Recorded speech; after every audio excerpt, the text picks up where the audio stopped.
All right, welcome back, everyone. This is Red Spotlight Entertainment. I'm your host, Alexis Soto, and I'm joined by Alexys Moreno and David Francisco. We're back. This is the first time the three of us are together for anything since, since that.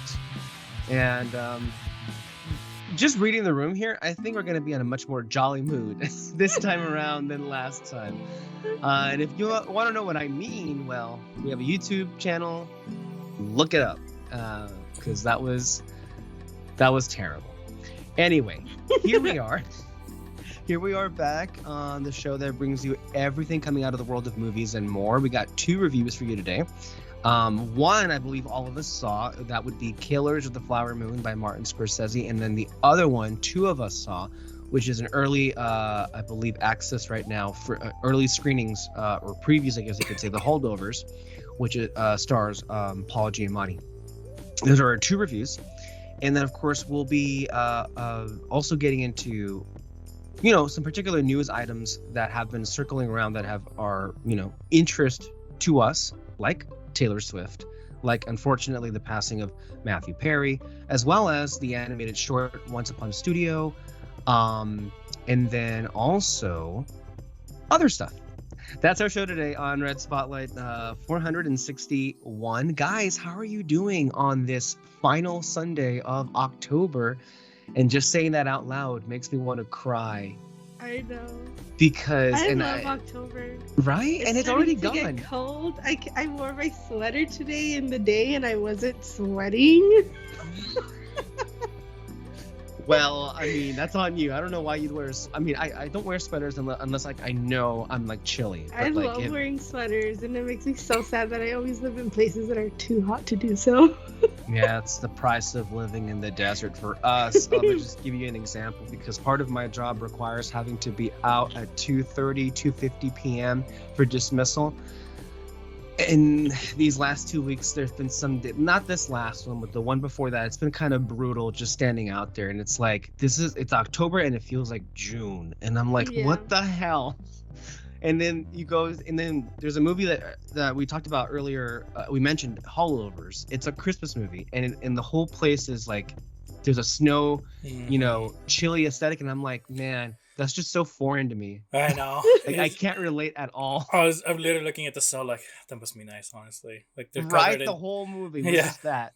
Was just looking at that and I'm like, and yet here we are, sweating, still, literally. And just give you an example, this past Friday, I was volunteering with some other employees, and we were out handing out candies for what they call trunk or treat, when the kids come in their parents in their cars and they come through the drive-through, and we give out. Yes, not the kids themselves. They don't have cars. Anyway, we were it was an hour. It was from 3 o'clock to 4 o'clock. But like everybody was like wiped out by the end of it. And it's like there was and I didn't want to, contrary to popular belief, I'm not, that strictly blunt, especially when it comes in a professional setting. Like I could have said, and I could have made a lot of sarcastic comments about it, but I didn't. But it was a particular flaw in that they had us facing the sun when we could have been facing not the sun and been in the shade. And we didn't realize it until the last 10 minutes that, we've just been standing here for 40 minutes in the sun. So that was not fun per se. And again, it's October, and I'm like, it would have been nice to have some fall weather. And to be fair, though, today was the very first day where we've had anything close to that. There's been a change in the wind, and I even saw people out and about with sweaters on for the first time since March, I think. So I support you in the changing of the season. So it's about time. I think it's about time. I don't know. Like, I really don't relate to people who are like, I love summer. Like, summer's my favorite season. I can't. I'm sorry. It's my favorite season if I'm like laying down and sleeping on a cruise ship in the shade with like a drink by my side, that or on by the pool side. That's my favorite season. I don't like the water for summer. Oh, relate. That's right. You don't like the water. Damn, that sucks for you. Speaking of, there have been people that have been falling overboard lately. That's interesting. Somebody should look into that. Yeah, just that and the killer whales attacking us. The killer whales. Yeah, that was a whole situation. Not very funny. Not very fun, as a matter of fact. Well, that's not even getting into the being in the ocean. Yeah.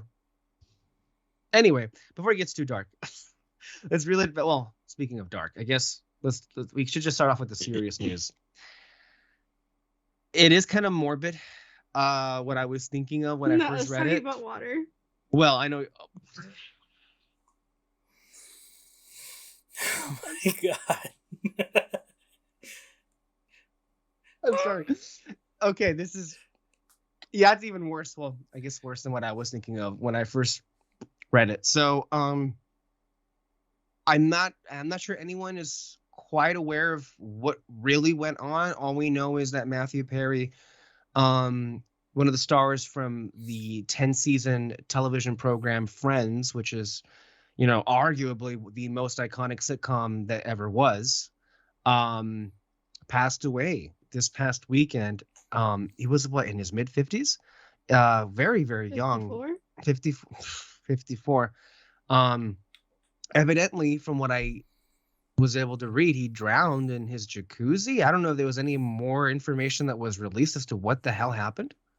Do you know? I feel like it may have been a heart attack. They haven't confirmed anything. I feel like that is probably what did it. Because they did say no drugs were found in his system around him or anything. So I think it could have probably been that. That is sad. And people do go out like that sometimes. And it's a massive heart attack. It was crazy. Because I they told me and I instantly was like, no, it's not happening. And I went to his Instagram and the last picture he posted 4 or 5 days ago was in his jacuzzi. That is nuts. Yeah, it kind of reminds me of what happened. I think it was last year. I'm not sure if you guys remember who Leslie Jordan was, but he was one of the sweetest guys. And he died because I think he had a heart attack while he was driving, and then the car just crashed. And I'm like, yeah, that's just terrible. Well, yeah, I did see that picture too. And I'm like, that is just eerie on top of eerie. It is. When I first read it, I'm like, I laughed because, okay, that's a joke. And let me give you a little bit of backstory. These last 3 years, a little channel called Quentin Reviews has been taking a deep dive into Nickelodeon television sitcoms. Namely, iCarly, Victorious, Sam and Cat, that whole era, which, by the way, that in and of itself is, to me, a brilliant deep dive into, it's not just about the show, it's about the whole culture surrounding the shows. It really captures that moment in our lives 10 plus years ago. And it was just nice to kind of have, and they're long. For example, the second Victorious video was 8 hours long. I'm not even kidding. It was 8 hours long. But it's so worth it because it's not the same thing for 8 hours straight. There's a lot of production value put into it, and it goes into various different tangents that are very related to it.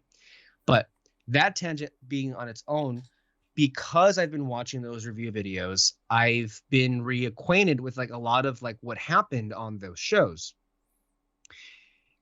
And why, or part of the reason why I thought it was a joke when I read it on my phone was, and this is really, I'm surprised no one has pointed this out, but I don't know if it was in the first or second season of iCarly, but it was in the scene where Freddie is watching TV. You don't see the scene, you just see it, you hear it happening. But David Schwimmer evidently drowns on live TV. That's part of the in-canon universe of iCarly.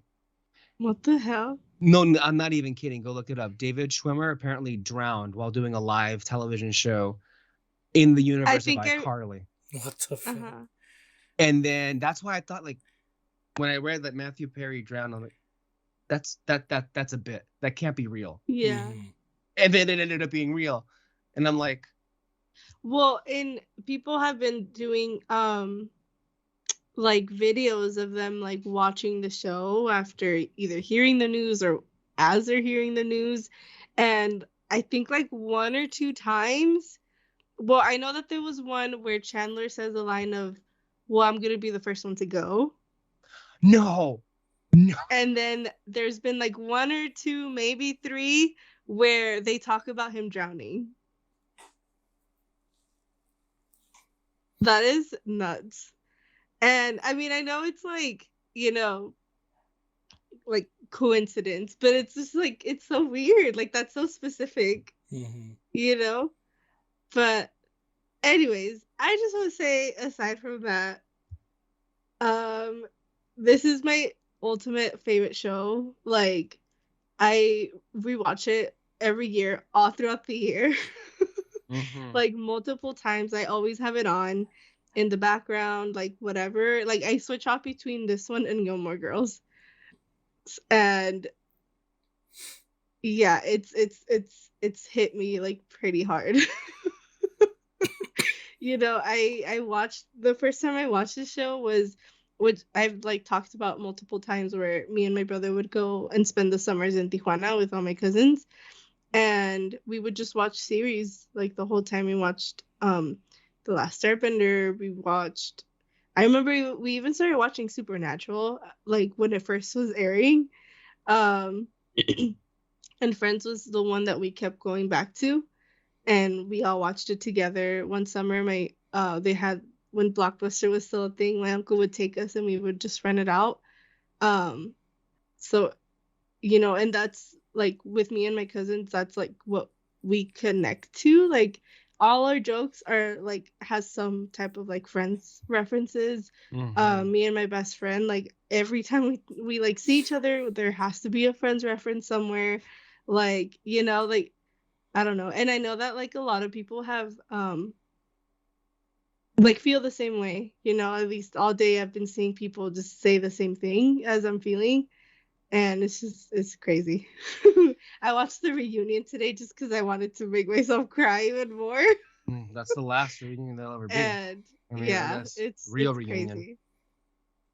No, it's obviously very sad, and to make it even more sadder, just, you know, because it just feels like we're reaching an age now, us, the three of us here, where a lot of people who we've grew up watching or listening to or just being around are just slowly beginning to go away. Now, Matthew Perry should have lived a lot longer than this. This is just a horrific, you know, incident that happened, and it's just very sad. But I know it's especially impactful when, for example, you've watched, you know, their show, and you watch them for such a long period of time. You feel like you know them. You have this kind of connection with them. That's why I was so sad. I think it was a year and a half ago when Betty White passed away, weeks before turning 100, which that just seemed sad because I'd seen Golden Girls so many times. And then also earlier this year, one that particularly hit me, even though you saw it coming a mile away because he had Alzheimer's, but Tony Bennett passed away at 95 or 96, I forget. But he is somebody who in the last 10 years, I really just like fell in love with his music. And that was especially, and again, these are people who unlike Matthew Perry, you know, they lived full lives. Tony was 96 or 95. Betty was 99. Like, their time was up, as somebody in a movie set. It was what it was. But Matthew was like a baby compared to them. Yeah. Like, quite honestly, and it's just so sad. And I think like what makes it even worse a little bit is just I think as of like 2013 he started his like sobriety journey. Ooh. And in like right after the reunion he came out with a memoir, and that, you know, he still obviously like it was gonna be a lifelong struggle, but like he was doing good for a good while, you know. And his death had nothing to do with like that stuff. Mm-hmm. You know, which is just, it's crazy. I know. And to me, this also reminds me of like what happened earlier last year. Bob Saget, also out of nowhere, and it's just like that one was that one. Yeah, it's just very sad too. It's like, well, like you said, like these are just like people that like we grew up with. I feel like we all kind of were the same, where like we didn't have a lot of friends, like we didn't really like go out, you know, and so like we TV stayed in, was like, and those were our friends. Yeah, that's why I've always spoke a lot about the power of television, a lot of especially the power of a lot of the shows that we would watch, because at least for me, and it seems like you had a bit of that yourself, where the families, the characters who I would watch on my television, those are my family, those are my friends. Which is why I know that because right now I'm watching it again, but like, and I told this to David, even though again it doesn't matter if it's live action animation, they feel like real people to you. And I told him that the extended family that you see in the Dragon Ball series has always felt like an extension of my own family too, and to see what they went through in the recent sequel series was just like getting to spend time with an old family member that you haven't seen for a long time. So yeah, I understand that for sure. I hope people outside of us understand what we're talking about. I hope we don't sound crazy or nuts though. I think especially with this one, like I haven't seen in a good while people react as strongly to like a celebrity death. And I know that a lot of people, this is their big celebrity death, like a lot of people have been coming out being like, I don't really, not that I don't care, but it's just like, I just didn't know them, but for some reason this one's like hitting me hard, which like I understand. And then just like the character that he played on the show too, like obviously all of them have flaws and stuff, but like his thing was he knows that he has flaws, but he would like joke about them and like he would tell us like it's okay to laugh at yourself, but he could do it because he was honest about it, which is I think a place a lot of people struggle to even get to, to accept and come to terms with their feelings and who they are. So very, very sad situation. Right now they came out with that the 5 of them are gonna make like a joint like statement. I've been checking my Instagram all day and I'm so scared. Like I like just thinking about how they're feeling and stuff, like I can't deal with it. Yeah. Although there was a wholesome clip I saw recently, just to bring the mood a little back up here. Somebody who's still living, Dick Van Dyke, recently had a birthday and went to Disneyland. Now he's at the age now where he has to, I think, use a wheelchair to get around. But does anyone remember how old he is now? He's like a million. Like, he just, or I guess. Yeah, he's a million. I'm not sure how old that clip was, but I just saw it and that's great. He's 97. God damn. 97. But like also, the Mary Poppins Returns just came out and he was dancing on top of a desk. I know. How the hell does he have that energy? I know we said. I'm pretty sure he was like what 90. Like it was that movie over was not 90. 10 years ago. Over 90. Yeah. Still though, how? Yeah. I remember saw a clip of someone being like, he might have been 97, 96, but someone was just going like, it was just a little clip of him sitting down and then like crossing his legs and all that. But like he did it effortlessly. Some people, some old people, like they're kind of like they got to grab onto their knees, kind of like go down slowly and shit. Like they can't do that. Him though, it was just like pop, like cross his legs and that's it. He's just one of those people who's just been blessed with amazing health. I mean, it wasn't until recent years, like maybe a year or two, where he barely began using a cane or a wheelchair to get around. Wild. The man's 97. 97. That's insane. So yeah. Speaking of insanity, something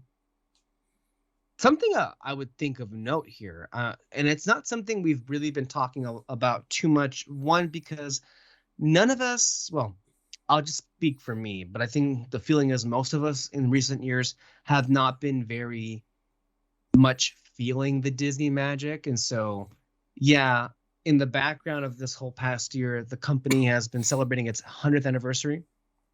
But it's because of everything that's going on, it makes it hard to really feel like what there is to celebrate. But the reality is there's a lot to celebrate. But real quick on that, I read a report recently, and I just thought it was hilarious that an inside source was saying that Bob Iger was very frustrated with the fact that every movie that came out under Disney this year bombed. And I'm like, what were you expecting? I feel like in hindsight, yeah, I mean, this is the studio that released the Haunted Mansion movie in July. And I'm not even saying it was any good. I didn't see it. I'm not going to see it. But hey, they released it in theaters in July. I don't know what you think was going to happen. Not just with that movie, but with everything across the board.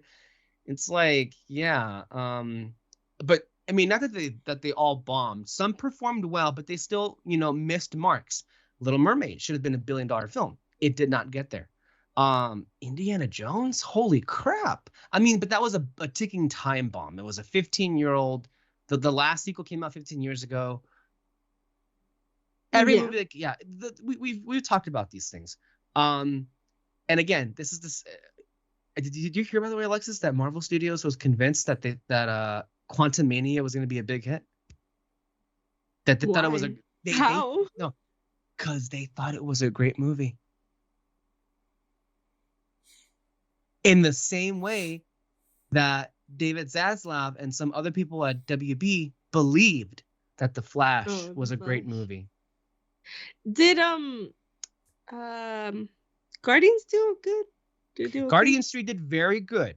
The problem is it got the initial headlines were not great because it opened low for a Guardians film, but it opened low because of two reasons. Quantumania had come out before, and it was very much not a great movie. And at this point, Marvel and DC films, audiences can take them or leave them. So it kind of came out at a really bad spot. But Guardians 3 did gross over 800 million worldwide. So it did about as good as the first two. So it's good. It did solidly. I think it was yesterday when we went to go watch the movie.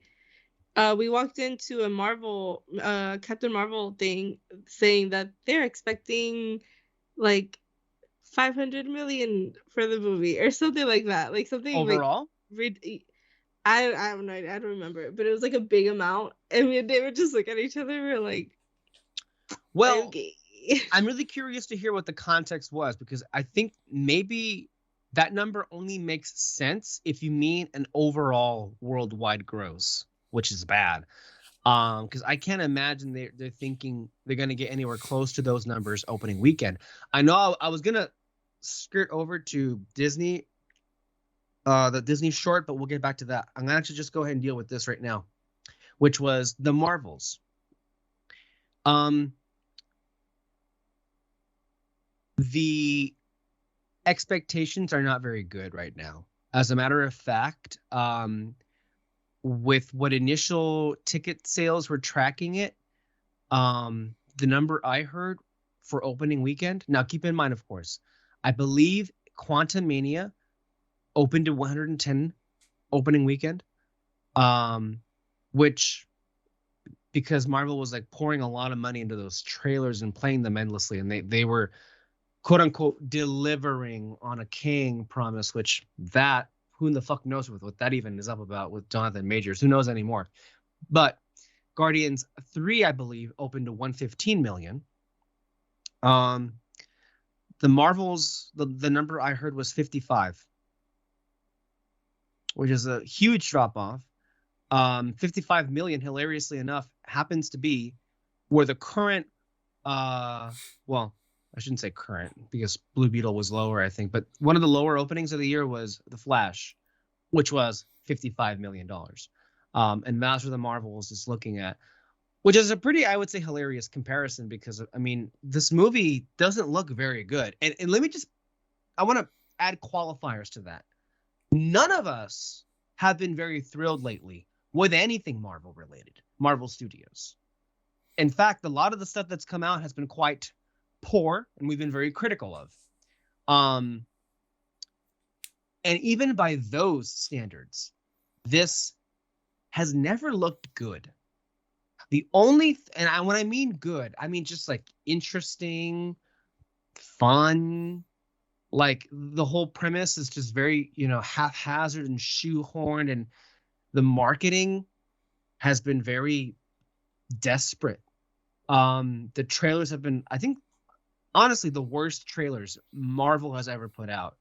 And the TV spots have been even worse. They've been using clips from Endgame, like of the all-female, superheroes shot. I know they've been using Thanos voiceovers because Thanos is like connected to Captain Marvel, I guess. Like they're that desperate to get people back into the theater and watch this movie.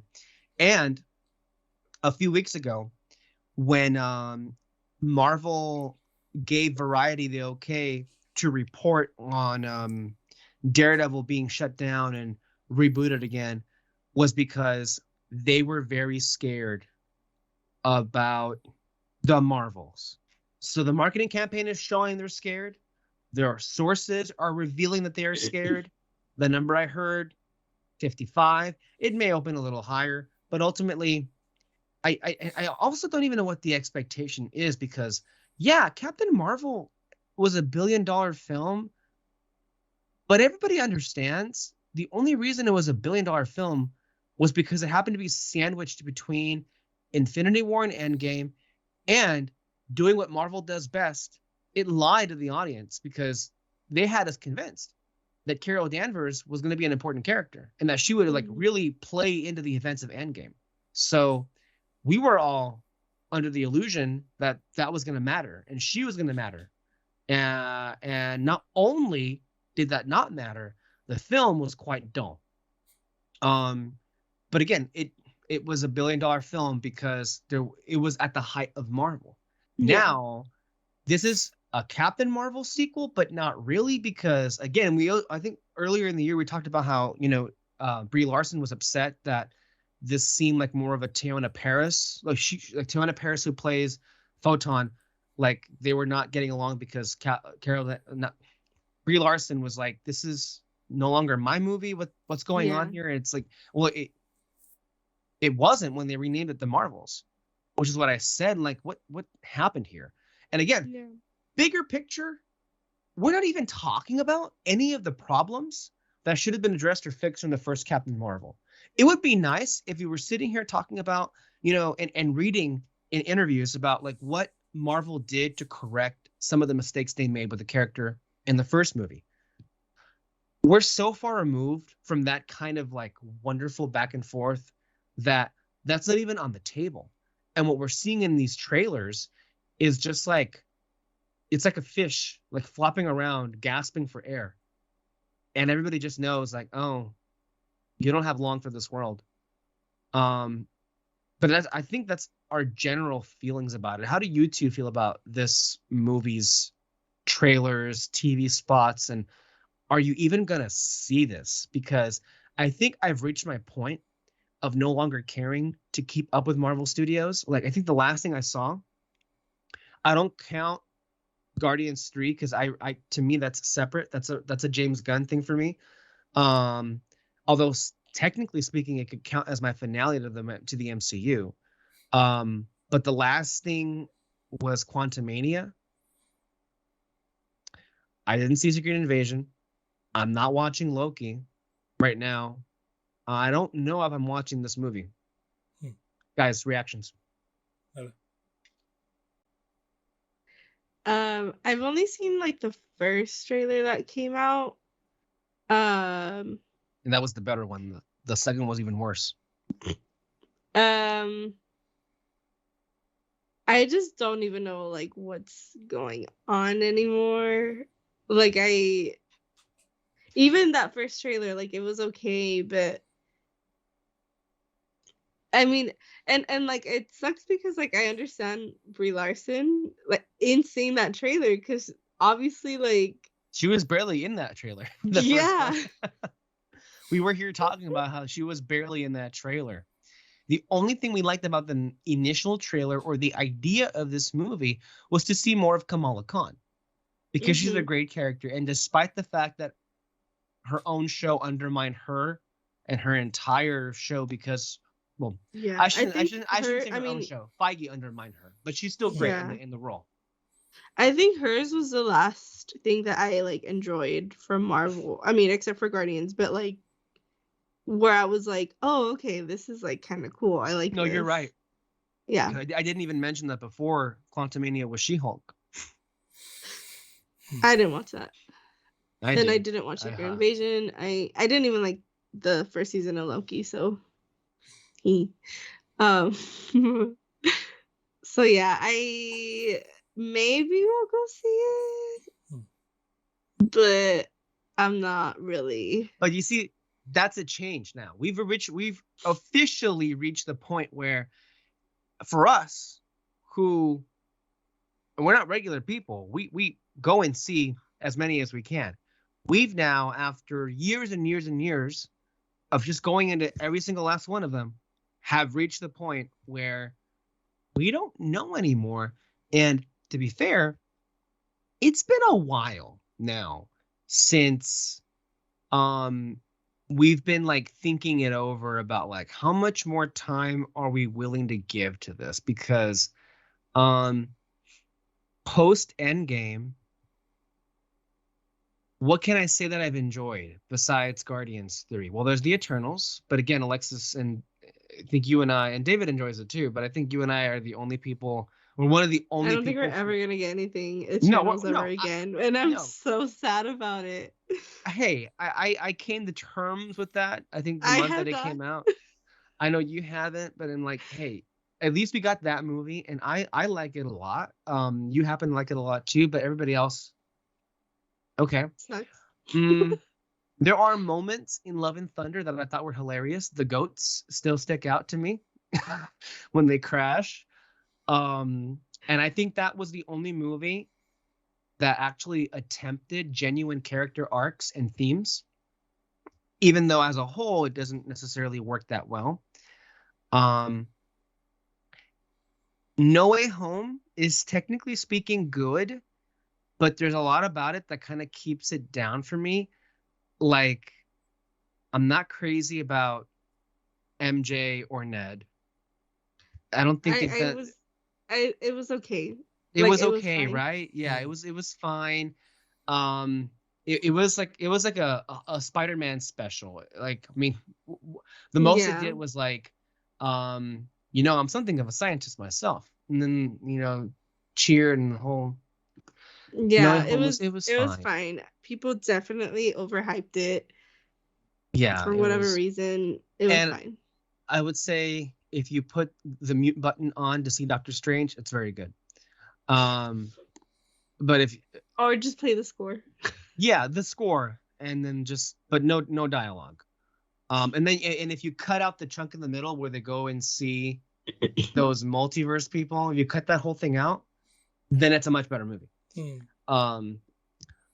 And then everything else has just been like, everybody loves Shang-Chi. I don't at all. I've seen that movie several times, and each time I like it even less. I like that one better than the other things you've mentioned. Oh, sure, but I still don't like it. Mm-hmm. I mean, sure, I can say yes, it's better than those other things, but I still don't like it. So I don't know. It feels like we've been covering Marvel since the day this podcast started, like 460 episodes ago. And I think we're at a point where it seems like we're ready to get off, and that's not good. It's been a good run. Hey, it's been sure up until recently for sure, but I'm just like thinking like, Yeah. Ooh, do they have it? Does Kevin Feige or Bob Iger, do they have any earthly idea how bad things are about to get? And like, okay, I have like a question. Mm-hmm. How do you think they could fix it? They can't. Yeah. Well, there are ways, and there are things they could do to improve, but it depends on what you mean by fix it. How can like to get back on top and go back as they were on well, Endgame? maybe not on top. I feel like they're never. I mean, never. Obviously, never say never. But like, you know, that's a throwback. Being at the height that they were, to be able to do that again would be amazing, obviously. But realistically, I don't know if that could happen. But at least to have like a steady run, mm-hmm. you know, mm-hmm. I just don't know what they could do. I said this many times, but like they just after Endgame, they should have seen this as a do-over. Like, just you're not in was it phase 5 or phase 4 after Endgame? You're back in phase 1. Like, that's how you should. They should have seen this, and then go along with it. You know, they should have never had it in their minds that they were going to make $1 billion in the next movie. Mm-hmm. It does not even with Thor and Guardian Street. Like, they never should have thought they were going to make $1 billion. They should have thought, okay, everyone who saw Endgame, forget about them. We're going back to the children who saw. I was 11 years old when I saw Iron Man come out in theaters. Mm. Okay, those are the audience again, and just focus on. Are you sure? How old are you? 25. I can't do the math. Okay, okay. I think you might be right because you're like 26. 26, my bad. Iron Man was 2008. He is younger. You were 11. Then, yeah, you were 11. Yeah, 2008. 2008. Yeah, I was born in 97, so 2007. Oh, that would have been 10. I know he's younger, but I forget how much younger. I'm like, that much younger? Because I feel like I was like 12 by 2000. He's Gen Z. Yeah. Yeah. But do not bring that up. Do not bring that up. Peter is not, for the record. But yeah, basically they should have just started all over with the MCU, and whatever they did in the beginning, do that again and keep going forward with it. I think the mistakes there were so many mistakes that were made at the exact same time. But I think we can't talk about the mistakes until we acknowledge what David and I did last week, which was these people were never that smart to begin with. They got lucky. Mm-hmm. They got very lucky. You know, like when we go back and look at the first 3 phases of Marvel, mostly good movies, but at the same time, there were a lot of missed opportunities, a lot of weird choices, that were made, in front and behind the camera. Honestly, there's a lot of wasted potential, and it could have been made far better, but ultimately they got lucky, with how things ended up working out. The right people came at the right time to stitch it along well enough to the point where, they ended up getting their Infinity War and Endgame, and then because those two were so good, it made everything else look far better.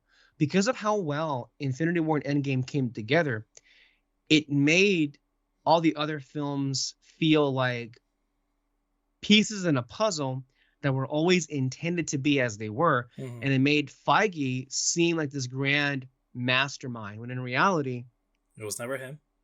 He's an executive. He's not a creative. Mm-hmm. Like he can think himself a creative, but he's not a storyteller in the sense that directors and writers are. Mm-hmm. But he thinks himself to be one, which is part of the problem that has happened post Endgame.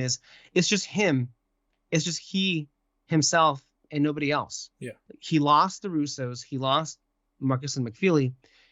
Now, granted, I'm not saying they're like the best talents out there. In fact, a lot of their post Marvel career has been awful. Mm-hmm. But for whatever reason, they worked well with Kevin Feige. And if they had if they had continued that relationship, things would have been in a far better place today than they are right now, clearly. But that's not what happened. And the other big thing that happened is I'm not even treating COVID, because COVID has nothing to do with the creativity behind the scenes. Disney Plus. And Bob Chapek ordered a whole bunch of TV shows. And again, like we discussed last week, instead of Kevin Feige delegating those responsibilities to the already in existence at that point Marvel Television, you had a whole output. You had TV executives there who, all the other TV shows were being wrapped up. But at that point, it seemed, well, because they were getting ready for the Marvel Studios TV shows. But the problem is, he just fired all of them, shuttered up that output, and took it upon himself to do 4 movies a year and 4 TV shows, but weren't really TV shows. They were just 4 long movies, which became one of the ongoing problems with those shows in the first place. So can that be fixed? Well, I think people's patience has run out. You can definitely improve. Their restructuring of how they do TV shows, you can only hope will help. I mean, the idea that they weren't testing pilots was... These people were like, they threw away hundreds of millions of dollars for Secret Invasion to reshoot it and rewrite it and reshoot it and rewrite it. Like, you can say that, because they're changing things now with at least the Disney Plus shows, that they're going to improve. Kevin Feige's still there, and I've completely lost faith in him. I just have. Like, this is the guy who thought the best way to open a Daredevil show on the back of the Netflix show was to kill off Karen and Foggy. Have them be shot in the first episode, and then the show picks up from there. And as far as I'm aware of, that's still going to happen, even with these new people being brought in. Okay, so who is the new person working on the show? The person who ran the Punisher TV show, which on one level, okay, you have a person who has experience running a TV show. That's a positive. But is he really in charge? No, he's not. It's Kevin Feige that ultimately is still in charge. So it's like, can they improve? Sure. Will they? I have my doubts. Yeah. Will they come back on top? No. No, they're not. Like you mentioned, he just got very lucky at getting the right people. Yeah. Would you say Marcus and McFeely? They're the ones that wrote Captain America, right? And Avengers: Infinity War. Those guys, they just somehow worked well together. Him and those two and Kevin Feige. So the last episode, I'll shorten it, but they had no idea what to do with Captain America 3. Feige came in, all he said was Civil War, and then that's it. Marcus and McFeely, they wrote out a script. They were prepared to add in characters if they needed to, and they kept some stuff open in case Feige suggested some stuff. Which, guess what? He did. Black Panther and Spider-Man came in, and they were ready to put in anything they wanted, and they made a great script. Avengers: Infinity War, they had no idea how it was going to start. It wasn't until Thor Ragnarok came out that they saw how it ended, and they went, that's how we start the movie. That's how we start the movie. And everything else just worked out well. Somehow. If you look at the Civil War and the 2 Avengers movies, Infinity War and Endgame, you can tell Marcus and McFeely have a particular skill set in working with a whole bunch of characters like the MCU does. If anything, if I were Feige, I would just call them up and ask them to come back. To help, not necessarily, okay, maybe they don't want to write the movies. Okay, we'll bring them in to help you figure this shit out. And help it get back on a... I know that they people... end on bad terms or something? No, they were just... As far as we know, they were just kind of done. They didn't want to do Avengers stuff anymore. No. Wanted to do their own thing. I think... No, I don't think it was them. I think it was the Russo brothers that said that they would come back unless it was a Secret Wars movie, which they are going to do, but they never come back for that. And that's about it. No. So, I don't know. I think he might have tried to keep them in, but they were pretty adamant in wanting to do other things. Yeah, and which is fine. Like, no, yeah, that's perfectly fine for them. For Karen Foggy needed I don't to know. adapt. It's Whoa. they just I know. That's all. Okay.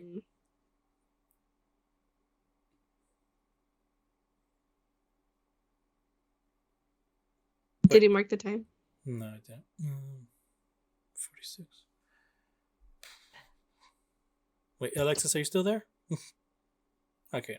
I thought maybe his camera might have gone down.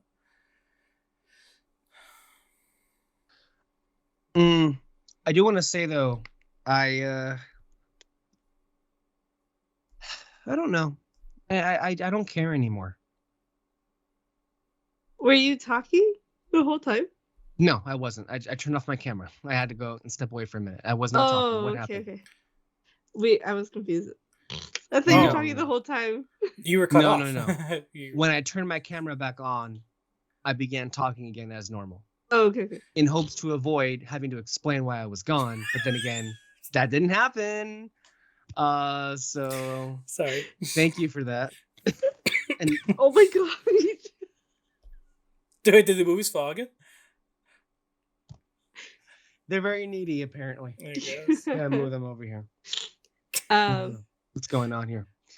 Anyways, it's just a big hot mess, and it's gonna be a while before they figure it out. Mm-hmm. Yeah. But at the same time, I don't feel bad because, they have. It was their own doing. It was their own doing. They constantly refuse to actually tell stories in interesting ways. They want to make the same movie all over again with every single project. And then, of course, I mean, their abuse of their visual effects workers. Like, I'm in no mood to entertain anyone having any sympathy towards them. And that's not even getting into them pushing out so many other kinds of movies, Like, to me, it's like you deserve what's happening. And the problems that are happening to you are your own making. So I can't have any sympathy for that on that level. Yeah.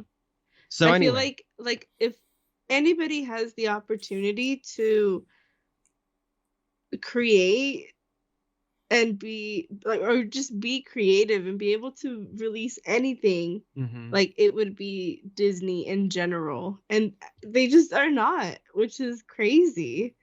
And you can say this about everything that we just said. You can place it onto Lucasfilm. You can place it onto. Well, look at what did I don't know if it was announced, but it was reported, as we suspected earlier this year when they announced the Moana live action remake. They're working on Tangled, Tiana, and Frozen live action remakes.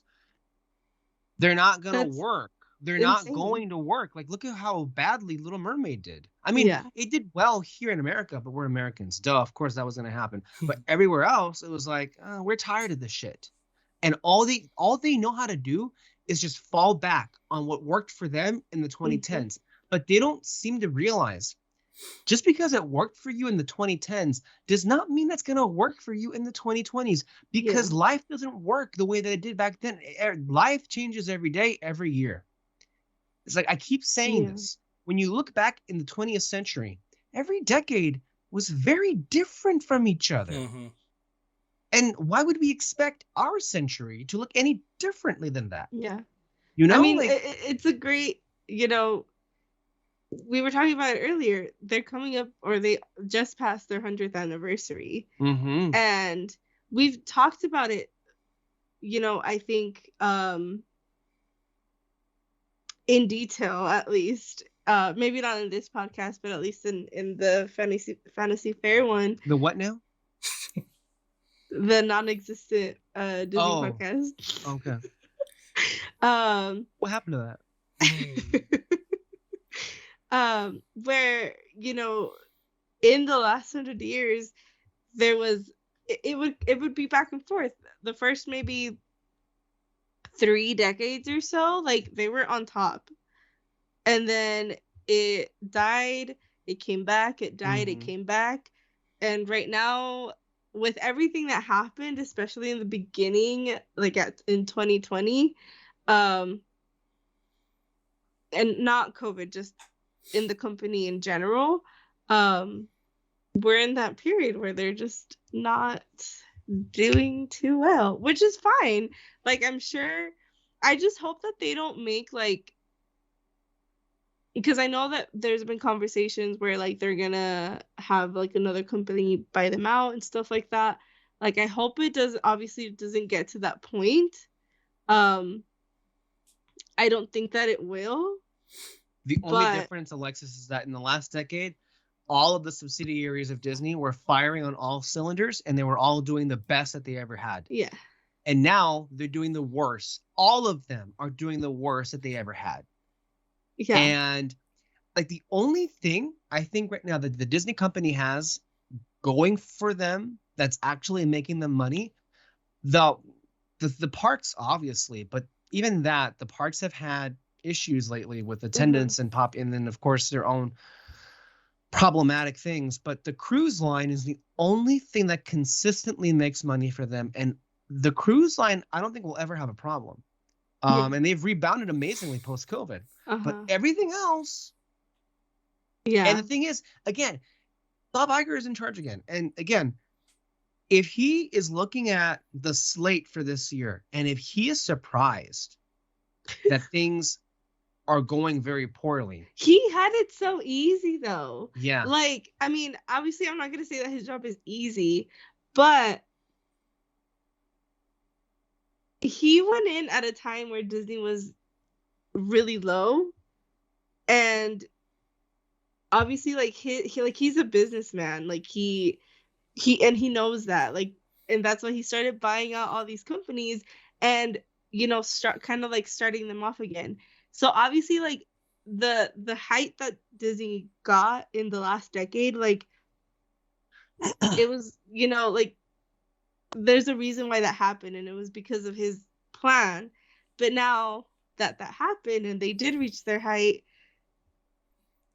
it's not working anymore, and they need to do.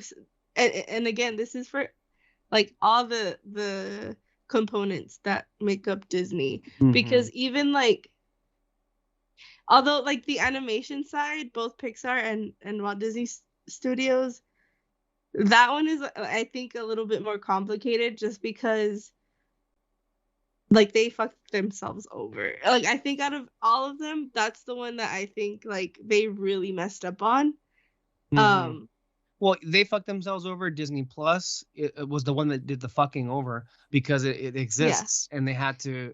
And we talked about it endlessly, but I will say, though, I think with animation, Disney and Pixar, I think their case is far more frustrating, because unlike Marvel and unlike the live action unit and unlike Star Wars, they consistently put out quality content. Yeah. Now, maybe there were some lackluster offerings, but on the whole, they're very consistent. I think, and it's unfair to think that Lee and what's his name, Doctor, are, you know, not great leads. They're great creative leads, but it's like the things that have happened to them have not been their fault. It's been Bob Chapek's fault. It's been Bob Iger's fault. It's been the Disney company, Disney Plus. It's like, what can they do? Yeah. Although I will say, I think that there is a difference between Pixar and Disney Animation. I think Pixar is more brave in speaking out and about, you know, because they've had experience, and they're not Walt Disney, you know, like, they're their own thing, even though they are under the Disney name. But I don't know, they just seem more like, no, like, we're gonna do this, whereas Walt Disney Animation, and, like, I really don't like thinking this or saying this, because I love her and I'm so happy that she's, you know, with them, but, like, Jennifer Lee needs to, like, I don't know, she's a great creative. I don't think that she's that great of a businesswoman, at least let from me what just say we've this seen. Disney Animation, she's very complacent, is what I'm trying to say. Sure. And I don't think that that's helping them, and I'm saying that because of this new movie that's coming out.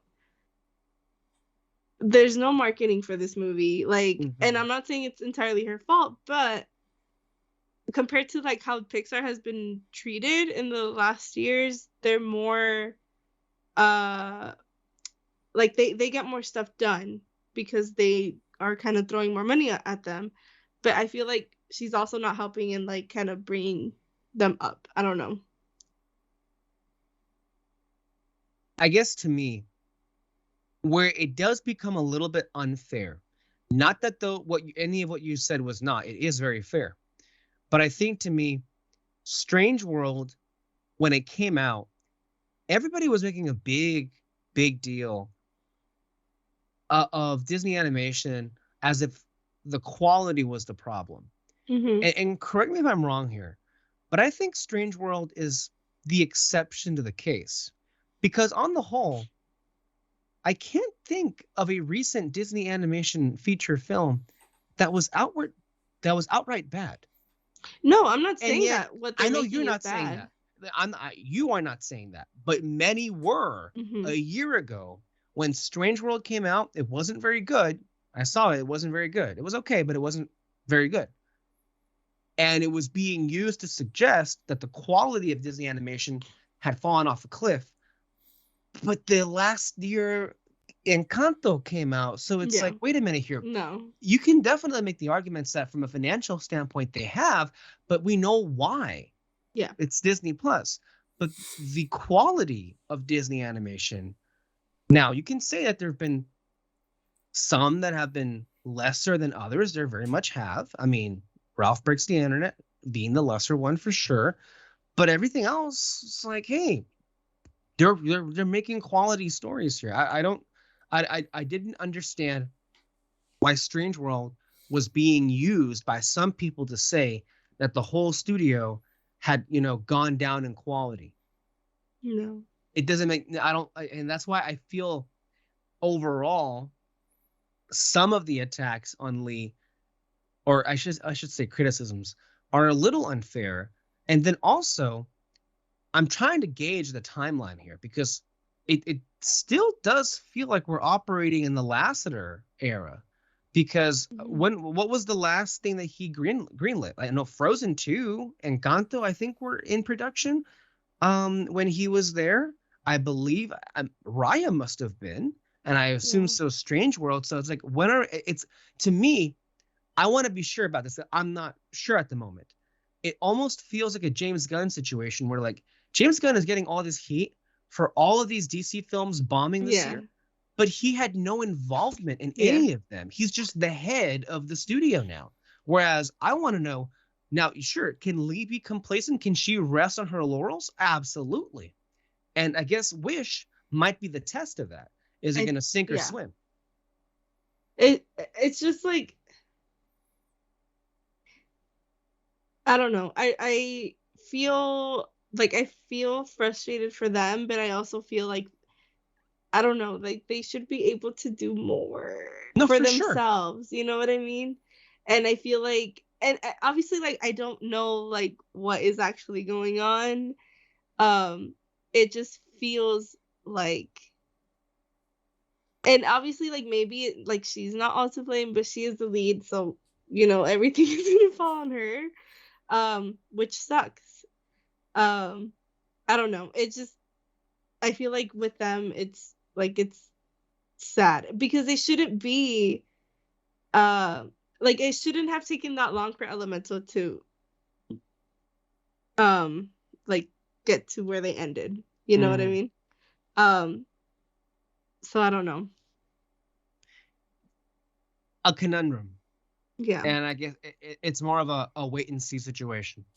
But we should talk about Once Upon a Studio, which evidently featured every single Disney character. I think there's a lot of them. I would think this would be in the conversation for best animated short film because, there's nothing very special about, I guess, the story or narrative. But I thought what was very special and seemed very expensive was the idea that every single animated character was in their original animated style. and they were all together in the same space. And it didn't look cheap, I'll say that. It looked pretty freaking expensive, even for a few minutes. It was like 10 minutes tops, I think is how long it was. So, and it looked amazing. Like it looked incredible. And it was so nice to see, get so many of them in the 2D animation. And again, it just provided a lot of wonderful character interactions that I know that us Disney fans have just dreamed of for like so long. So many small moments that kept happening one after the other that was just like, wow. It was great. Yeah, it was sweet, and it was a good. And it was hilarious too. I mean, again, all of them were very like pitch perfect to the characterizations. I mean, you had wonderful moments where I believe it was Prince Charming and Cinderella are walking down the stairs, and then of course Max from Little Mermaid comes running by, and then he says, "Eric, control your dog," or something, which is hilarious. You get moments where what happened? Goofy fucks up as he usually does, and then like when he's taking the picture, the camera comes crashing down. I lost my shit. Stitch came up and started eating the parts. And then Lilo had to like drag him away, and he was like going ape shit that he was being dragged away. Then it cuts to Grumpy, which was like him saying, "Well, this was fun," starts walking away. And then it cuts to Eeyore saying, "Well, let's do this in another 100 years," in his own voice. And it's like that one after the other was just like perfect. That's exactly what I wanted out of this. And then it also provided like, I forgot to mention when Belle starts singing "When You Wish Upon a Star," and then it cuts to Hades saying, "I knew this was going to happen." Yeah. Perfect moment. But then even some more like smaller emotional moments, like when they're arranging themselves for the photo, and then Mickey steps out of the way and says to Oswald, "After you," which I believe was one of the first times in decades that those two characters have been on screen together, Oswald and Mickey. And then, of course, the Walt moment inside the actual, which was just like everything, right? Yeah. Like, so every moment of this was entertaining, hilarious, brilliant, exactly what I wanted it to be, and emotional all the same, because of course it ends with the whole "When You Wish Upon a Star," and then even all the different characters that were chosen to sing and then what I thought was a nice touch was, as the song was going to its conclusion, you brought back, of course, Jiminy Cricket, who originally sang that song in the Pinocchio movie, to sing the closing bars of that song, which was great. And then even Donald, and anything with Donald is amazing. But when he's waiting in the elevator for the sloth from Zootopia to come in, that perfect stuff. So I mean, I'm sure you can think of more moments, but it's just like, and a lot of the moments are like look at all these people. Gurgi from the Black Cauldron came out, right? And I love him so much. Yes, of course, yeah. I think every character came out, even when what's her name, Luisa from Encanto was carrying the cows from Home on the Range. That's hilarious. Yeah. So it's like Chicken Little, Meet the Robinsons. Like I think everybody was in here. Mm-hmm. Even the Blob from Strange World was interacting with Minnie. I think. So like, there were a lot of moments in there. You haven't seen this, David? I haven't. But you gotta see it. It's fun. Yeah, it's cute. It's really cute. I mean, it's exactly what we were saying and what you think it's gonna be. It's like it's a cute little short. It's like Night at the Museum, but with Disney. Mm-hmm. Yeah, it's what it is. But it works. I'm trying to think of like anything else that I mean, one that sticks out to me was Snow White, giving her hand to. No, yes. To the new character. I don't know her name. Yeah. We'll just call it the new. There's this moment where they're singing, obviously, and Snow White, who of course, she represents the first animated feature film ever. I believe she's holding Mulan's hand, and I want to say someone connected to Mulan passed away this year. I don't know if it was one of the people who drew her, but someone passed away and maybe that's why she was there.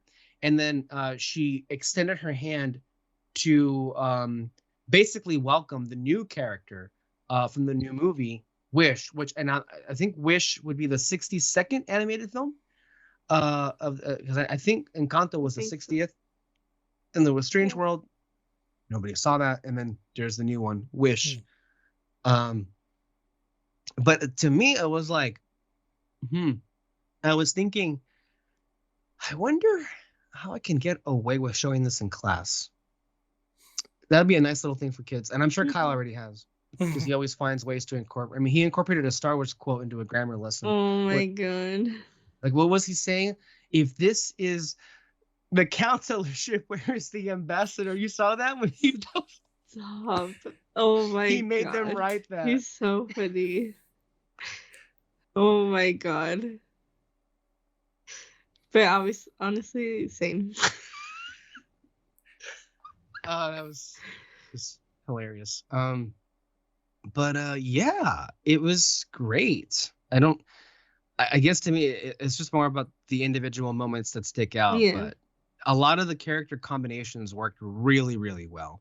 Yeah. And to me, it's also just like, you can't do it in like the way that it was here, because everyone was in their very original animation style. But it also just reminds me of like why the House of Mouse was like a fun show to watch, and why you would wish they would have an element of that. Like, again, that in and of itself is a good concept for a TV show. Not at the museum, but the Disney cartoons. Well, they were going to do that when Disney Plus first came out. They were going to make basically Kingdom Keepers, which is basically Night at the Museum. But then the new guy showed up for Disney Plus, and but was it going to be a high budget live action show, or was it going to be like an animated series? I believe it was going to be live. Kevin Smith wrote the script, and I don't think he ever said whether it was going to be animated or not. I mean, it's why Once Upon a Time worked. You know? Yeah, for sure. But yeah. Yeah, that's right. Yeah, I forgot about like what was she talking about? Once Upon a Time. Oh yeah. That was a good show. It was fun. And I mean, like there's a reason why it worked, because you know, even though some of them at first it wasn't the actual Disney characters, it was just the fairy tale characters. Later on, though, they started putting the Disney how up, could you not? And it's just kind of like when they brought in like Frozen. Oh my God, dude, that was so funny. I rewatched it because some podcast I was listening to, and the episode, like I can't remember what season it was, but like one episode started off with this mom giving a Mickey doll to their kid that they just adopted, and I was like, oh, that's the moment the show kind of went to shit. And I was like, oh, damn. Because to right me, after that you see Frozen. The show went off the rails for me. I think season 5 was the point of return. Although I remember mine was when Frozen came. Yeah. Well, yes, I think you can say that's when it started to dip, but I think the point where it like really went to the point where it was like no longer salvageable was the following season. I still think though it probably should have ended either at the end of season 3. I think season 3 should have been the last. Which is the Peter Pan season? That's the one. Yeah, that's a good season. The one. That's a great one, especially with that's Rumple. The one. Rumple's character. Although the last episode does make me cry. Yeah. Anyway, where do we go from here? Oh yeah, other things. So, do we feel now in this particular next section, we're just going to bounce off a couple of different things. The Crown. Wow. I mean, the trailer came out this past week. I feel like a lot of it came from one specific episode because I think a lot of it was teasing. Well, that's what they always do. It's always like one episode where they kind of take everything from. Well, I mean, I feel like it was doing its best to say without spelling it out. All right, guys, this is where she dies. Come check us out for the last hurrah. What's really interesting here is like, I wonder, this is the first time they're doing a part 1 and part 2. Not that, like, so like they're not dropping all the episodes at once. And it makes me wonder, what is that cliffhanger going to be? There's got to be a cliffhanger where she dies, and then it's going to be after. Oh man, I can't wait. I'm so scared. I know what happens, but I'm so scared. This show has always been so good, and I think, like, you know, I don't remember. Well, I don't think season 5 was the best season of the show, but I still liked a lot of season 5, and I thought that season 5 had a lot of episodes that the whole show was ramping up towards, and it had great moments with Charles and Elizabeth, with obviously Diana, and now we're gonna see it explode. Though this is what it's all been leading up to, and even though I still wish they could just keep it going, because there's more story. I mean, I wish they could keep it going to where we are in the modern day, but I have a feeling that not just the royals, but I think Mr. and Mrs. Meghan Markle would very much not be very happy with, I guess, their lives being depicted for entertainment, because they're still living their lives. So I'm thinking that's why it's not going to go on. But I'm like, I don't know. This is a great show. I don't want it to go away. I know. I'm so sad. Yeah. Well, but at least I'm we so won't have to happy say that we goodbye got all it. at once. Yes. Yeah. Mm-hmm.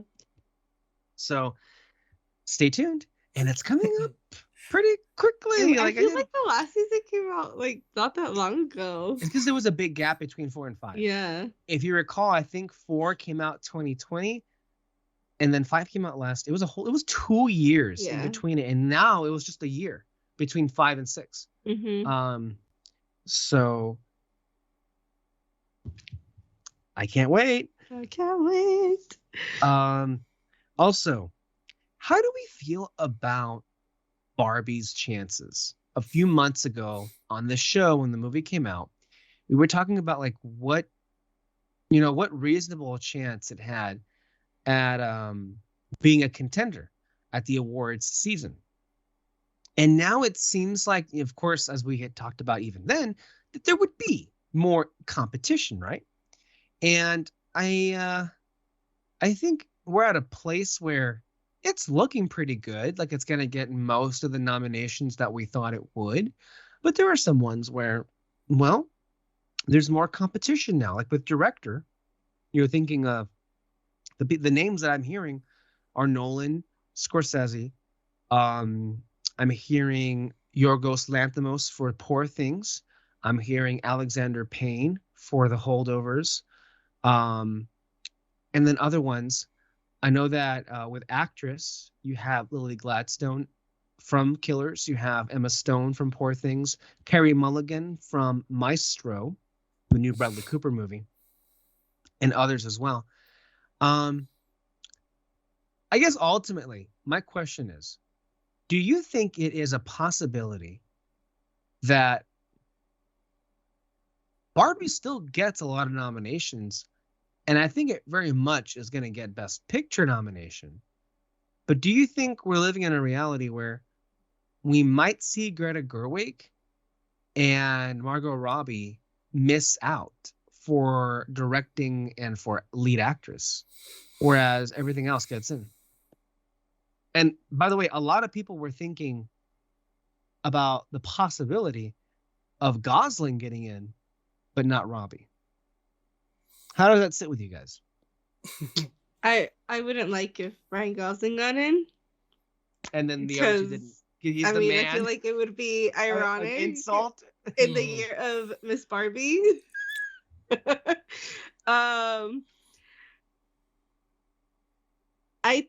I don't think both of them are gonna get in. I think it's gonna be one or the other. And then I do think that it's gonna get in for Best Picture though. I feel like Greta Gerwig will be nominated for screenplay. Now, there's been some contesting going on about whether it's going to go in original or adapted. The team has chosen to run their screenplay in original, but the Academy can very much yoink them to adapted. Even though it is, here's why. They're dumb rules. If your screenplay is based off an existing character of any kind, it's automatically considered adaptation, which is why sequels, if they are nominated, they will go into the adapted screenplay category. So what would be in like the Adapted one. So, okay, I have a question. Adapted is any adaptation. So if it's adapted from a video game or a book or a TV show or a short film, that's so like the Emma Stone movie. Yes, I believe. Adapted. Yes. And then if they go for original, can they still get into adapted? So yes, they can. Okay. The team has chosen to submit their screenplay in original because they feel they have a better chance of winning there than they do adapted. And the Academy can still, they ultimately are going to decide. They can decide before the fact, or they'll decide on the morning of nominations where it gets put in. So it's just like, so it's a gamble you take, but I don't think they're at risk of not getting a screenplay nomination. I think it's going to get it. It's just, is it going to be original or adapted? But the reason they left adapted was because they knew they weren't going to win there. Yeah. Why? Because you know who else is also in that race is Oppenheimer.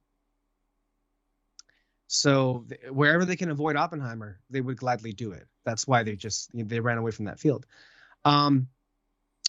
So Greta Gerwig, I think, will get nominated for the screenplay. Directing, maybe. Margot Robbie, also maybe. She's very well liked. She's been nominated in the past. But we'll see. I don't know. Maybe like with the Emma Stone movie. I think that obviously I'm not saying that she shouldn't have been nominated, but I think that Lily Gladstone should have been for supporting. Well, do you know what happened there? Yes, I do. Yeah, so that's why I got angry when it was announced weeks ago before I even saw the movie. And the reason why I got angry was because it reopened that wound of the Fabelmans, Michelle Williams. The wound being that the Fabelmans in many ways got done dirty last year. Ultimately, it got done in by the public having no interest whatsoever in the film. No one saw it. And then also a lot of the pundits and critics who are on these award analyst shows didn't care for it, which then swayed the Academy themselves to be like, okay, well, I guess we'll go somewhere else. So Michelle Williams, however, was seen as the front runner to win Best Supporting Actress last year for The Fabelmans. But then she decided that she felt that she was more of a lead in the movie, and so she ran in there. And then ultimately, that resulted in what everybody said was going to happen if that was the case, which was walking away empty-handed. And I got so mad at her because, and like, yeah. And like, this one sucks because I think that Lily Gladstone did really well. But like, she wasn't the lead role or the lead, it's not what it was. And I think those who were in the lead have a better chance, and they are not lead have roles. A better chance, but should be able to win. The thing is, Michelle Williams hurt her movie overall because no, everybody knew that she wasn't going to win, so she cost a victory in other places because selfishness. Personally, Lily Gladstone, I think, fell into the same mistake where she made the decision, and I guess it didn't ultimately matter to her how well her film would be affected by this, but it's the same situation where she felt that she was more of a lead and she wanted to be the first, and she might very well still be. I think she'll still get nominated. I think she'll be the first Native American woman to be nominated for Best Actor in the lead actress in the leading role. And if that's what she wants, then I think she's going to get it. But at the same time, I would think that it would be more meaningful for her community and her career if she won. And I think she would have done that if she had remained in supporting. Yeah. Because again, everybody was saying she was the lead to win. I mean, she was in the lead to win that category, Best Supporting Actress. And then she threw it away. Yeah. And now it's not just that. Does she have a possibility of winning? Maybe. But I have a hard time seeing how she wins over Emma Stone. Yeah. Especially since that movie and her performance in that movie not only will be as nominated, if not more so than Killers, but it's already being praised as a very memorable and legendary character in the career of Emma Stone. And again, but then you also have like both Emma Stone and Margot Robbie, who's, you know, obviously it's not the same character, but it's the same concept, and they are the lead. And she is not. Which, again, I'm not saying that her performance wasn't good at all, because I loved her performance and I loved, you know, her in the movie. But she wasn't the lead. Yeah. That happens sometimes. Again, like this is where it reveals itself to be a political game. Oftentimes, though, they pick the category where they think they have a better chance of winning, but this is the opposite situation, where it doesn't seem like a really bad move. It is a bad move, and she's gonna go the way of Michelle Williams. It's the same situation 2 years in a row, and it's terrible because what she did. She does deserve to win. Of course she does. Just not this one. But she's like, she removed a potential win from her overall team, and it makes that movie seem less likely to be victorious come Oscar night. Yeah, because and then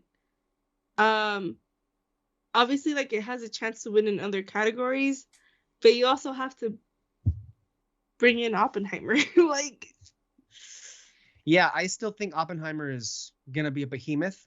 But I will say, and we'll get into Killers a little bit later on, but I think it's not impossible for there to be a situation here and there for Marty to get a victory over Christopher Nolan, because Nolan still feels, look, I think everybody agrees that Nolan is very talented and with this film is very deserving. But he's still, when you see him in interviews, he's very into himself. He feels very cold and distant and stuck up. Not that he really is that way, but that's how he comes across. Like, he's very full of himself. Like what Kyle said when the credits came on, written and directed for the screen by Christopher Nolan. It's like, okay, that's the kind of attitude. Well, remember when we saw the first teaser for Oppenheimer? And all of us looked at each other and we were like, oh yeah, look at this, bro. Like, I mean, you know, this is the guy that released a movie in the pandemic. He released Tenet. Remember that situation that happened? So it's like he has that whole situation onto him, but everybody loves Martin Scorsese. Yeah. And for me anyway, already Martin Scorsese is getting a lot more love for this movie than Spielberg did for Fabelmans. Now, I don't like getting in. No, I say that because it's the truth. And am I envious of it? Of course I am, but I'm not like against it because I love Martin Scorsese. And would I want him to win over Christopher Nolan? Well, let me put it to you this way. I think Nolan deserves to win. And if he won, I wouldn't be mad. But I like Marty better. I like him better. Yeah, and as a director too. I feel like has Nolan ever won an Oscar? Never. Now, Scorsese has only won once before, and which is crazy. That it was only the one. I know it's only once that he's won before. But Nolan has never won before, and I think he was only nominated for Dunkirk in directing. And that was it. So, but Oppenheimer is the kind of movie these people love. So it's like, this is why it changes the field and it changes the game. But my original point was, I think it's possible, even Spielberg was able to win something despite a lot of the people being against him last year at the Golden Globes. The Globes are happening again. And by the way, Martin Scorsese has won 3 directing Golden Globes. and if he plays it right, he could win a fourth one for this movie. I think he could, but it depends on timing, and it also depends on how much they're into giving it to Nolan or not. Mm-hmm. But we have to operate under the assumption that Nolan very much is the front runner. And I think no matter what happens, even if Marty happens to win one here or there, I still think Nolan's going to win directing and picture at this point. Like I don't, well, yeah, I'm more confident in him winning director than I am about picture. But I don't think it's impossible. I feel like the difference with Spielberg and Scorsese is that Scorsese's a little older, and I think there can be a narrative begin to emerge where this might be the last chance we have to award him. And couple that with his movie being more liked, him being more popular than Spielberg is, I think there's a possibility where the stars align for him and he gets his second Oscar for directing for this movie. Mm-hmm. But it's very unlikely at this stage in the game. But I don't think it's impossible the way that it was even so last year for other people. So that's where I think that specific plays in. And as far as Emma Stone is concerned, yeah, she's won before, but in recent years, there have been a lot of repeat winners. Frances McDormand won twice in like the last 5 years for 3 Billboards and for Nomadland. Mm-hmm. Mahershala Ali won twice for Moonlight and Green Book. And I believe, what's his name? Christoph Waltz won twice for 2 Tarantino movies, for Django Unchained and for Inglourious Bastards. So it's not impossible, I think, for Emma Stone, of all people, to win a second Oscar. I'm thinking, and honestly, like, good for her. What was the last movie she made? And then she's coming back with this. Cruella? Was it Cruella? Oh, yeah, I forgot about that. But she was amazing. Yeah. Anyway, I thought it was La La Land. I forgot about Cruella. Yeah, it was Cruella. It was just funny. I think it was The Favorite. Was the last one she was in. Which was the last Yorgos movie. And the thing is, Yorgos won for Olivia Colman. She's surprised, and she won Best Actress for that movie. So again, that's why I'm thinking she's in the lead, and that's why I feel like, man, Gladstone just shot herself in the foot. Yeah, and she should have stayed in supporting. Yeah, it does. She deserves one too. So for sure. I'm excited for this year. I feel like even though everything got moved, like, we still got pretty good movies. For sure. Supporting actor is interesting because I think RDJ is in the lead, but De Niro was great too. And so Robert De Niro, Ryan Gosling is in the conversation for. I think Gosling will get nominated for sure. Mm-hmm. What else am I missing here? It's not getting anything, I don't think, which is a shame. But I'm still excited for Saltburn. Barry Keoghan, Jacob Elordi, Emerald Fennell. That looks incredible. And I think it looks like a film that should be getting nominated, but I think it's maybe too crowded already with what's in it. But I'm so excited for that one too. Anyway, it is also, I would say, nice that with every year we're getting more and more women in competition for directing. Like, I think I can name Greta Gerwig for Barbie, Celine Song for Past Lives, Emerald Fennell for Saltburn. Jesus, I think it was Anatomy of a Fall. There's another one that I think I'm blanking on, but there's more women being considered for directing nominations. We just need to get, and not for nothing, we've had 2 women win recently for directing, which was, I believe, Jane Campion and Chloe Zhao. So that's always encouraging to have every year different kinds of voices getting their chance to shine here, basically. With that, let's talk about Taylor Swift. Oh my God. So Taylor Swift has obviously been dominating music for years and years and years now. I'll just say with me, it feels like I missed a couple of eras here. No pun intended, or not her current tour is called The Eras. But it didn't occur to me until somebody mentioned it that she now has 10 albums, which is crazy to think about, you know? Mm-hmm. But I will say that with her concert movie out and it being such an amazing success, I'm happy that it's bringing business to the movie theaters. They sorely need it, you know? And it's also just really interesting because, you know, Taylor is... We need to explain to David how she did it, because... Right, she's a very interesting artist. I was going to start off with like our backgrounds on it, but go ahead. No, yeah, that's fine. Well, I was going to say is like, look, I feel like she's one of those artists that I've been with since day one, because, you know, I like a lot of kinds of music. Like these days, I just listen to like R&B, soul, pop. Music is where I go into, but I've had like, I love jazz. You know, not country music today, but I like country music from 2000 I like Taylor Swift to 2010. Well, speaking of, the only reason I even know, or I even was able to like, I guess necessarily connect with her early work was because 2007 was the year where I think one of her first singles came out, Our Song, and then also Teardrops on My Guitar.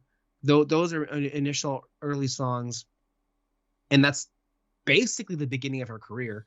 And then it just like took off from there, and it kept hitting new heights. And then when she came out with 1989, game changer, absolute game changer. And then I will say, I think for me, 1989 was like the peak for me personally. Not that like anything that has come after has been terrible, but it's been different degrees. It's been different. Like I think Reputation is good, but I don't think it compared to 89, and there was some stumbles there. Well, Lover, I think was a really good record. I listened to the whole thing, but then COVID happened, and Folklore and Evermore, I never listened to. Like to me, it didn't happen. It just didn't happen for me. I don't know what. I maybe I was just too much. Didn't you watch the movie though, or the documentary? No. No. Oh. Mm-mm. I thought you did. I watched a concert movie. The Reputation that was on Disney Plus. No, it was called Miss Americana, I think. That was on the Lover era. Yeah, you did that one. That was a Lover era. It was not these other Folklore or Evermore. The only song I know off those records is Cardigan. That's it. So, no, that's not me. Okay, no. Continue, and then I'll play my and then I hopped back on with Midnights. I know those songs. Karma is amazing. It's a great song. And that felt more like a successor to 1989. And then just this very week, she released her version, or her remastered version of 1989.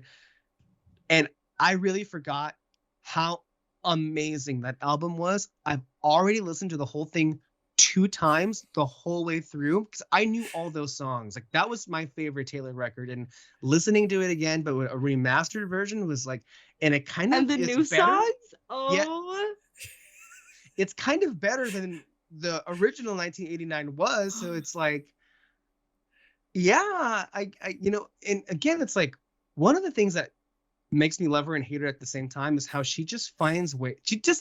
She can fart in the wind and that'll make $1 billion. Like, think about this. I don't know the drama that happened between her and Scott Borchetta. I know that she had a big public thing with Scooter Braun, and we all know Scooter Braun's canceled now for a whole bunch. Everybody left them, even Bieber and Ariana Grande left them. I don't know what happened there, but it hasn't been reeled yet. But I know that something happened with Scott Borchetta, who was her original producer at Big Machine record label during the country days. And she had to do the situation where she had to like re-record all her old material. That way she had ownership of it, which was good for her. But even when that was announced, I don't think any of us believed it would be this successful the way that it was. Like, it is incredible, the heights, the new heights that she has reached with just re-recording old music and putting it back out there. But I was like hearing it back, 89, and I'm like, did she make this record even better than it already was?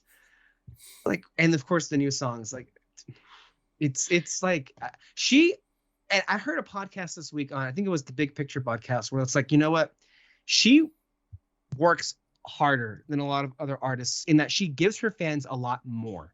Like the amount of music she has released. Oh my god! So this is like I have not been in the Swiftie Nation until literally this past week. I would follow the videos. I watched like the TikTok videos of her concerts, and they look amazing. Like she looks amazing. But I would honestly be like, damn, like people are like obsessed with her, and that's like insane. Yeah. And like obviously no judgment, but like I just like was not in that. And by the way, real quick, one of the teachers that works at the school that I work at decorated her whole classroom themed to the Eras tour. That is so funny. Yeah. It's so crazy how nuts people go for her. But yeah, like I loved her early stuff. I kept it on the down low because I know that like the country label. Yeah, no, like that. I was like, wait, I kind of really like this because I didn't want to get made fun of.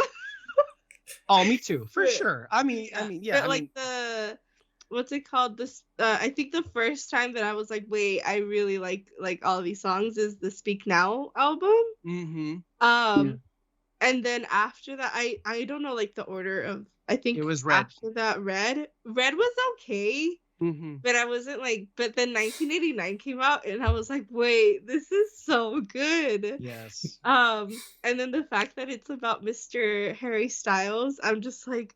And then I thought the Red one. I thought We Are Never Getting Back Together was the one about Harry Styles. No, because Style it comes out in 1989, and that's about Harry Styles. Real quick, just. I know she has a new boyfriend and everything, and I'm like, why would anybody agree to go out with her? I feel like you're setting up to be a future. I know, and you know what? I think that's what's like. Not even the re-release of 1989. The whole boyfriend thing is what started to get me into it because I love like romance stories and stuff like that. And I'm like, wait, this is so because I don't know if you like know what happened. I don't know. There's a like, lot of things that happened, but like. He's like the quarterback, or I don't know football, but he's like the main like player for the Kansas Chiefs. Like I think he won the Super Bowl last year. I don't know at all what happened. All I know is that she started showing up at games, and I'm like, what? Yeah, because he went to the concert like to specifically give her, because I don't know if you guys know that they make like friendship bracelets. Yes, that's a big thing with this tour. Yeah. So he went specifically to give her a bracelet with his phone number, but they ended up not being able to meet. But he like talked about it because he has a podcast with his brother, and he talked about it, and people were like, wait, like that's kind of cute, like blah blah blah, and then they ended up like meeting, and so now they're together. For now. Yeah, but what's it called? So that's like what started me kind of like paying attention to it more. But then yeah, like with this past weekend, 1989 coming out. I love it so much. And then I agree with you. Like I listened to Lover a little bit, and like they're pretty good. And then after that, I'm not like super into slow songs. So like the Evermore and the Folklore one, like it just it wasn't for me. Midnight's was pretty good. I hadn't listened to that one, but I listened to it recently, and it's pretty good.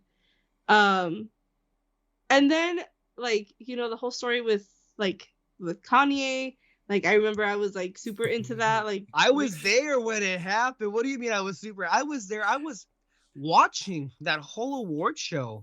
No. Which Kanye stuff do you mean? The one with Kanye and Kim. Oh, that. Okay. I stopped caring about that. Made Reputation. Okay. I was talking about the original. But Kanye yeah, incident. like I remember that too. But no, I feel like the whole thing with Reputation was after, because she was coming out with albums like every 2 years. That one was 4, and she literally went underground for a whole year. Like nobody saw her for a whole year, because of everything that was happening. I was always on Taylor's side, but So yeah, like I remember that. I didn't really like Reputation either, like the album. I do like the song. It was so. To me, look what you made me do. I like that song. Okay, see, I'm the other way. I think that one and Ready for It, which were the first two singles off that album, were I think some of the worst songs she's ever recorded. Which I feel kind of like sunk that whole era. Yeah. You know. Well, I like the Look What You Made Me Do, because again, I was like in it with the whole Kanye stuff, and that whole song is about that. So when that came out, I was like, what? Like I told David last week, like all I know, what I can remember most is that Kyle used that song for a title when he called. Oh yeah. Remember, Look What You Made Me Do, Cersei. At that point, Game of Thrones season 7 was coming out. Of course, he would do that. Yeah.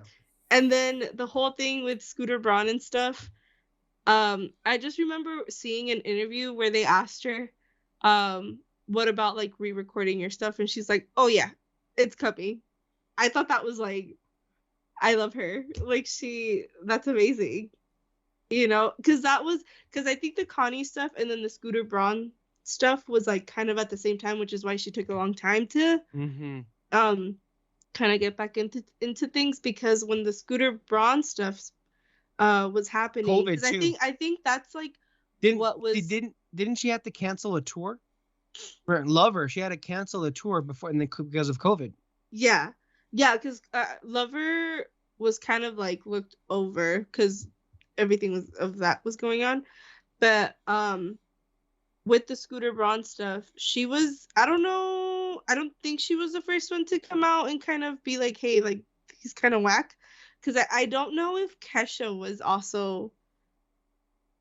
Maybe. I don't know if Kesha might have been with another producer that like stuff was going on with her. I don't recall. But she was kind of like one of the first. David, are you okay? I just have no idea what y'all talking about. I feel like this. David's looking at me like, did this become a different show all of a sudden? Like, it's just so interesting. No, I mean it's kind of interesting what you guys are saying things, but I just don't. But I don't understand what you guys are saying. Like, I know you mean about the Kesha situation, but I don't recall if that was this producer or somebody else. But I want to say that it was somebody else. But because I think it might have been happening at the same time, right? Where she like both of them kind of spoke out about it. But like with the Scooter Braun stuff, like literally all those people that just left him were like shitting on her. So like it was like, again, that with the Kanye stuff, like obviously she like it was too much. And then she came out with Reputation. So that's, I don't know, that's why like I love at least that song, because I don't really like the rest of the album.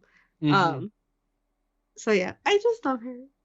I love her. And then I don't know if you've seen like on Instagram that she like puts like a statement each time like one of the albums comes out, and like they all make me cry, because like imagine like producing or like your art, like you make art and then they tell you, oh, you don't have rights to it, like you can't do anything about it. Like that's crazy. You know, the music industry is a whole different situation of being fucked up. And on this show, we've never really talked about it. But part of what always made me really admire Taylor was how at every turn she would do this to them. Yeah.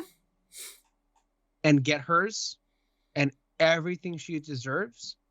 And I think it's more powerful that, yeah, she's white, but she's still a woman, and a woman in business, and her like not negotiating, but just like walking circles around these like dinosaurs who would like basically want to like take ownership of her work. It's just satisfying to see somebody in any kind of entertainment business have full authority and ownership over their work and full autonomy with, you know, how it ends up being distributed, which is what, did you want to talk about how this concert film, because if I'm not mistaken, she went to the studios to see who would be interested. Yeah, she went to the studios and they were like, no.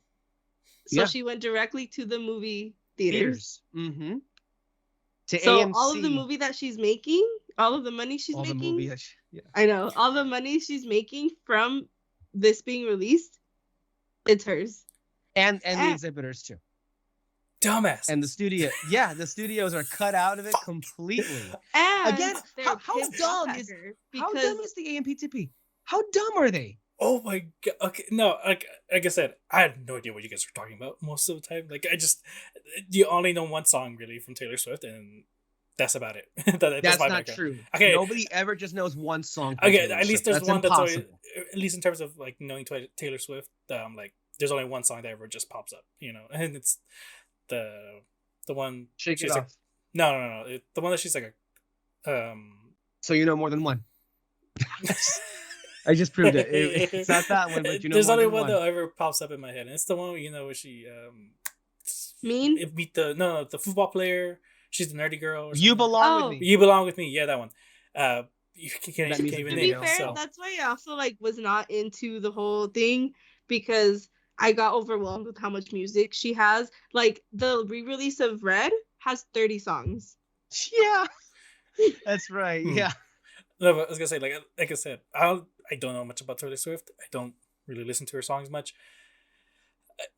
But even I know the hype she brings around she's the her biggest fans and all that. And star in the world. I wish someone can explain to me, what is it about her that's so good? Like, please break down her albums for me and tell me, what is it about it? Because I mentioned this before. People praise her like they praise Zack Snyder.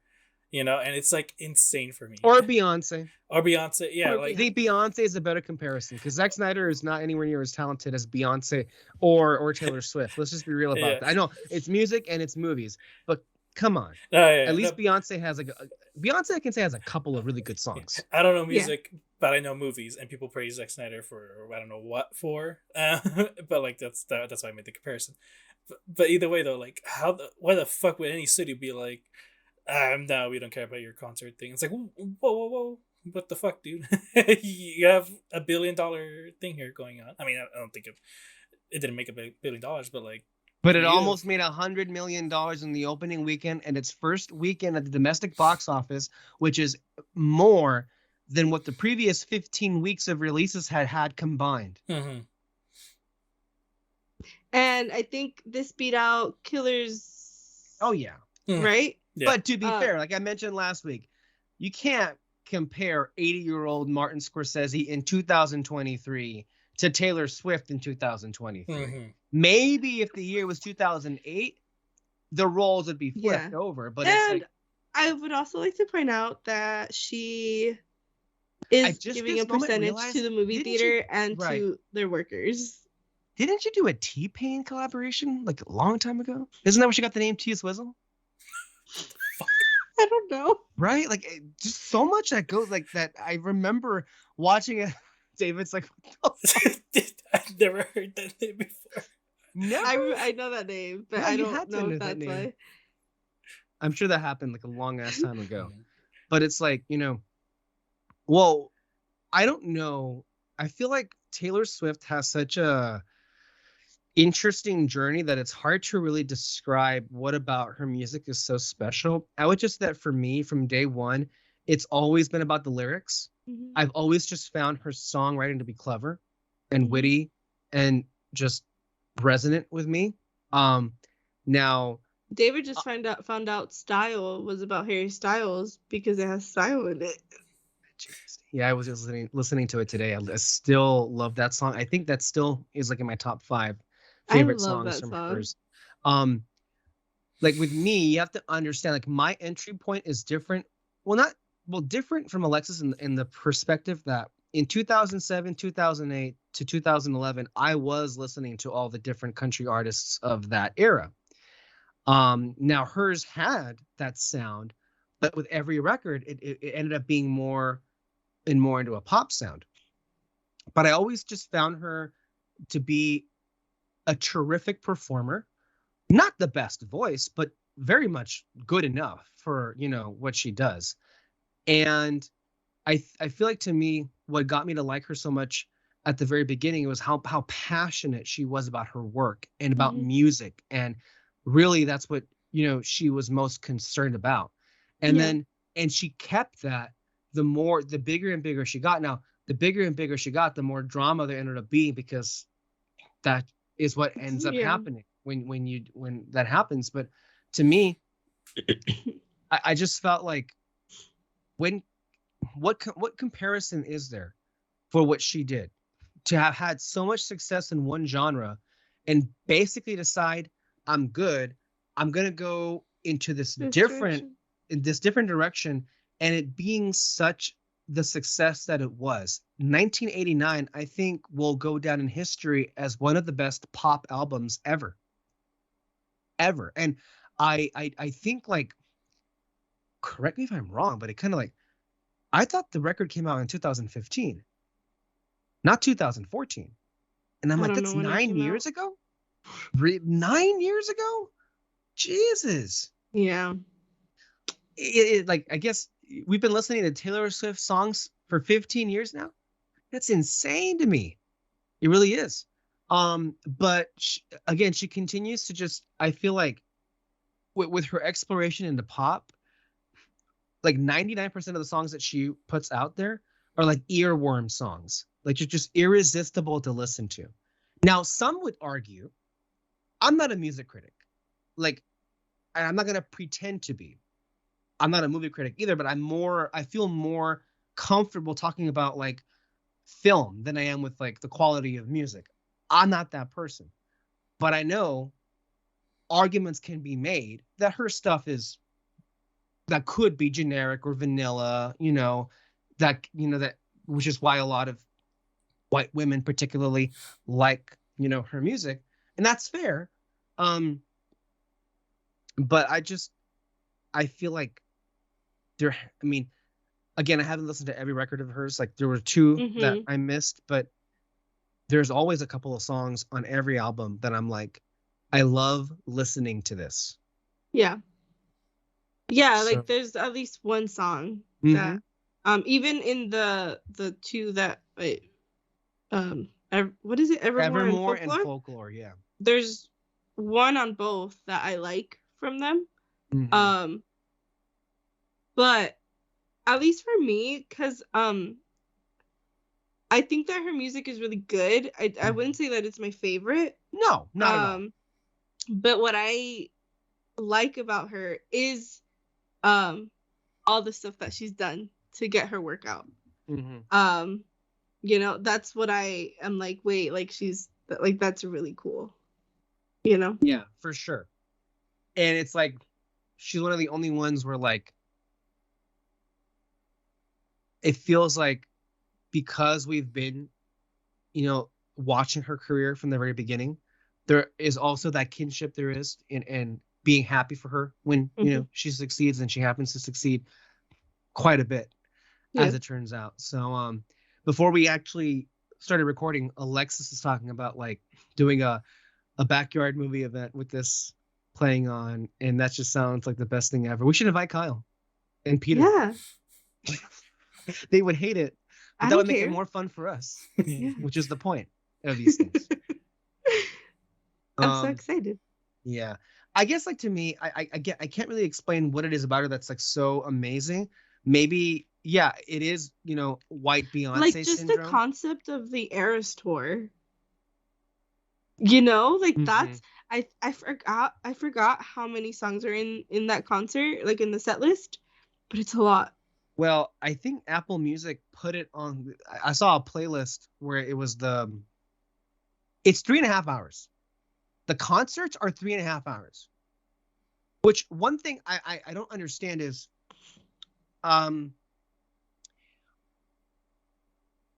they cut a couple of songs from the movie, and I'm like, Taylor fans would have stayed for 4 hours if it was 4 hours long.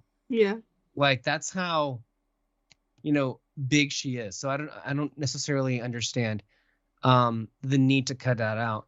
But what I will say is funny is me, and we'll get to this movie in a minute or in a few minutes, but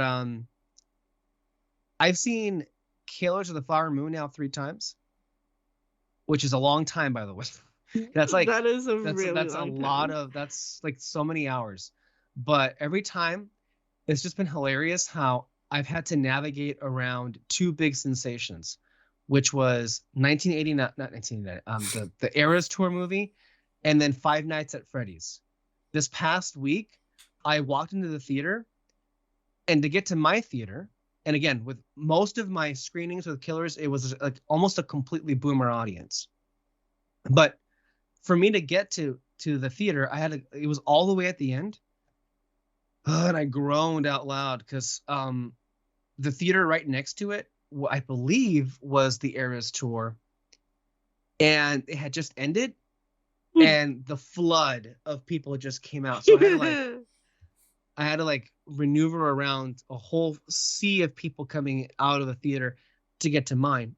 But it's also just been hilarious how there have been people sharing, how when they've watched Killers at the Flower Moon, they've had a Taylor Swift song you could hear just play in the distance. Although I had the opposite effect where in my first viewing with Peter, when we were watching the movie, in the next theater over, they were playing the same movie, Killers, but the background score was blaring in, which was just interesting to note instead of it being a Taylor song. But I just but I shared with you guys earlier today when I saw Holdovers, and in the hall you could hear the music coming from the hallway from one of the theaters. It's fucking loud. And you've seen the videos. People are getting down. Yeah. Literally. I also, because I'm a big concert goer. Mm-hmm. I love this new era of concerts and stuff. Just how much people put into being in the moment and making this whole experience out of it, because obviously yes, it's the artist and it's about them, but the audience, how much I don't know, I think the kind of the first time I saw it was with the Von Tour thing with Harry Styles, and the people would dress up a certain way, and people were doing a dance line in the standing area, all throughout the stage, because I think the stage is in the middle. And then I just recently went to one where it was I feel I kind of got that, and people were dressed up as them and things like that. And then now with the Eras Tour and even the Beyonce tour and stuff, I love this kind of culture. And then because it's so expensive now, we will never see $20 tickets anymore, or $30, even 50 is pushing it. Oh, you know what, also with the Bad Bunny concerts and stuff, it's just so fun to see people having a good time. And we all need to find a way to have a good time, considering the tragedy, destruction that happens on an everyday basis. Which is why I went to one of the films is obviously So Feel Good. Anyway, that concludes our Taylor Swift podcast for the day. Thank you so much for tuning in. Next week we'll discuss, I don't know, whatever. No, I'm kidding. We're going to stop there, and we're going to go ahead and let me just look over to the, okay. Let's go ahead. That took a lot longer than I thought it would. Anyway, let's go ahead and talk about one of the films that we're here to discuss. Alexis did not see this one, but David and I did. This film comes to us by Alexander Payne. It stars Paul Giamatti, Divine Joy Randolph, and it introduces Dominic Sessa. It is called The Holdovers. And here is the synopsis by Letterboxd. A curmudgeonly instructor in a New England prep school is forced to remain on a campus during Christmas break to babysit the handful of students with nowhere to go. Eventually, he forms an unlikely bond with one of them, a damaged, brainy troublemaker, and the school's head cook who just lost his son in Vietnam. We saw this trailer first play months ago in front of Oppenheimer. Mm-hmm. And I can just say for me, I immediately knew that is a movie I'm going to like. That is a movie that is made for me. And I want to see this movie as soon as possible. Okay. I feel the impression that some people might walk away from our conversation here might leave people thinking that there isn't a whole lot to say about it. And I want to say something very important about that. Just because there isn't so much to say about a film does not mean there's nothing to say. And it also doesn't mean that it's not good. There are plenty of movies and TV shows that there just isn't that much to say about it, but they're done very well and they can be amazing. And I want to put that out there.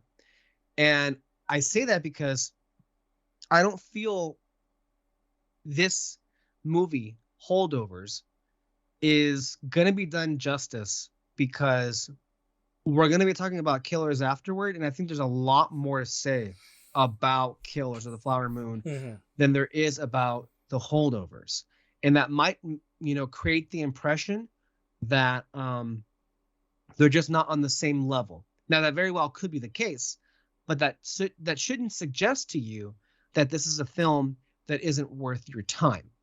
Because I'm for sure going to go back and see it again whenever it plays nationwide. And I think this opens wide on the 10th, which may or may not be the same weekend The Crown drops. That might be an interesting weekend to see what I plan to do. Oh my God, and it's cattle call weekend too. Oh my God, that week's gonna kill me. That week is gonna kill me. Anyway, I probably will go see this again when it opens wide, and fingers crossed, my theater gets it. I'm thinking it might. They've been playing the trailers, I feel. So I'll just say that this basically gave me everything I wanted out of this movie. This basically was everything I expected it to be. And I feel this movie should be a reminder to people that just because you can tell what all that is going to happen in a movie based on its trailer does not mean it is not worth your time. Predictability, I feel, doesn't necessarily have to mean that it's forgettable or that it's inferior. Because this is what you saw in the trailer is what you get in this movie. And I think for the better, because they really do lean in to the whole, well, this movie takes place in 1970. And it very much feels like this was plucked from the year 1970. Like it feels like a time warp where this is one of those films that was never released. And then someone stuck their hand in the timeline, pulled it out, and released it in 2023. And that's what it feels like watching this movie. It is, yes. It honestly felt like it could have been made today. Like it could have taken place today. And I honestly forgot that it took place in, what was it? Well, yeah, you're right. I mean, the look of it, sometimes they play a little bit with the film grain and the timeline of it. Yes, 70s, but because of its subject matter and because of it, the power of the performances, it also feels like it can lend itself to a story that could happen in this day and age. I think it can work as one or the other. It can work as both as well. This is a film that lives or dies by its performances, particularly of its three leads: Paul Giamatti, Divine Joy Randolph, and Dominic Sessa. And thank goodness they all deliver. And there was never a moment where I felt like it wasn't working. The only thing negative I can say about it is that maybe, now again, this is an expectations game. Maybe it didn't quite make me feel the way that I wanted to make me feel from the perspective of being an educator. Not that there isn't anything in here that wouldn't, I guess, that people couldn't draw inspiration from.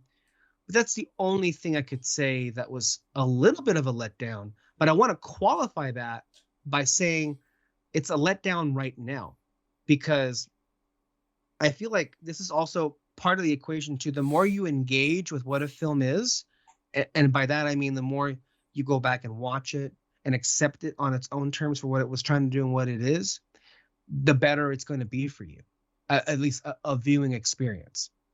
And it's also like a nice high school Christmas movie. You don't get too many of those. It's a perfect holiday movie. Again, how many of those do you get in this day and age? I already said it before, but I'm going to say it again. The performances are great. And it's just, to me, it's one of those movies that's hard to hate. Mm-hmm. I can see people watching this and like, I had a good time. I liked it. But I can't see too many people walking away from this saying, or like, that's bad, or like, no, this was honestly great and easily one of my favorites of the year. How does it rank to my other favorites? I wouldn't say that this is my favorite movie of the year. Yeah. I think it's around the ballpark, but I've definitely seen better movies this year. I'll put it to you that way. And I've had films that I can so instantaneously love, but I also have to put it out there that, you know, sometimes first viewings can be very deceiving in the long run. You know, you can watch movies the first time around, be instantly in love, and then later on you fall out of love with them. That happened with me in Babylon. I don't dislike Babylon, but I loved it the first time. Didn't so much love it the last time I saw it. Fabelmans. Everybody knows that I love that movie now, but I'll say that I liked it when I first saw it. I didn't love it when I first saw it. Mm-hmm. So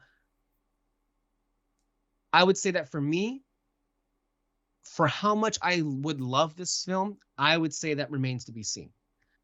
Because I also, what is unfair to the film is that this is the first movie I saw after Flower Moon. And again, as I mentioned just a few minutes ago, I've seen Flower Moon 3 times in theaters.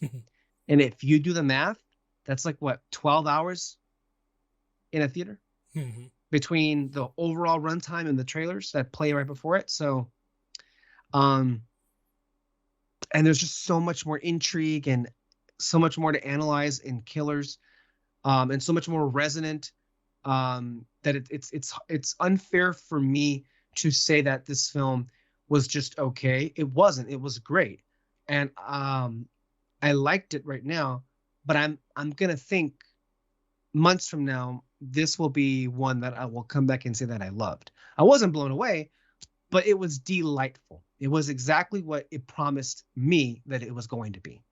So, and I have no doubt that it will be one of these movies that will be nominated because it's just that kind of movie. David.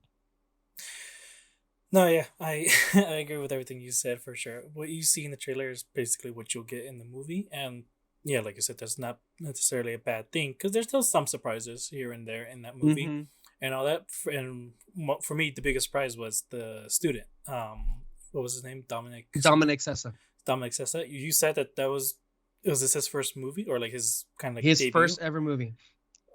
I find that so fucking surprising because he was absolutely great in this movie, and I thought like, I mean, it reminds you of like recent debuts, which was both Spielberg films.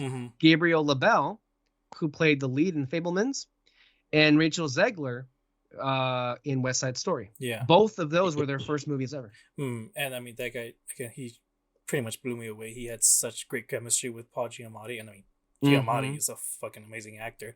So he's a legend. Legend, yeah.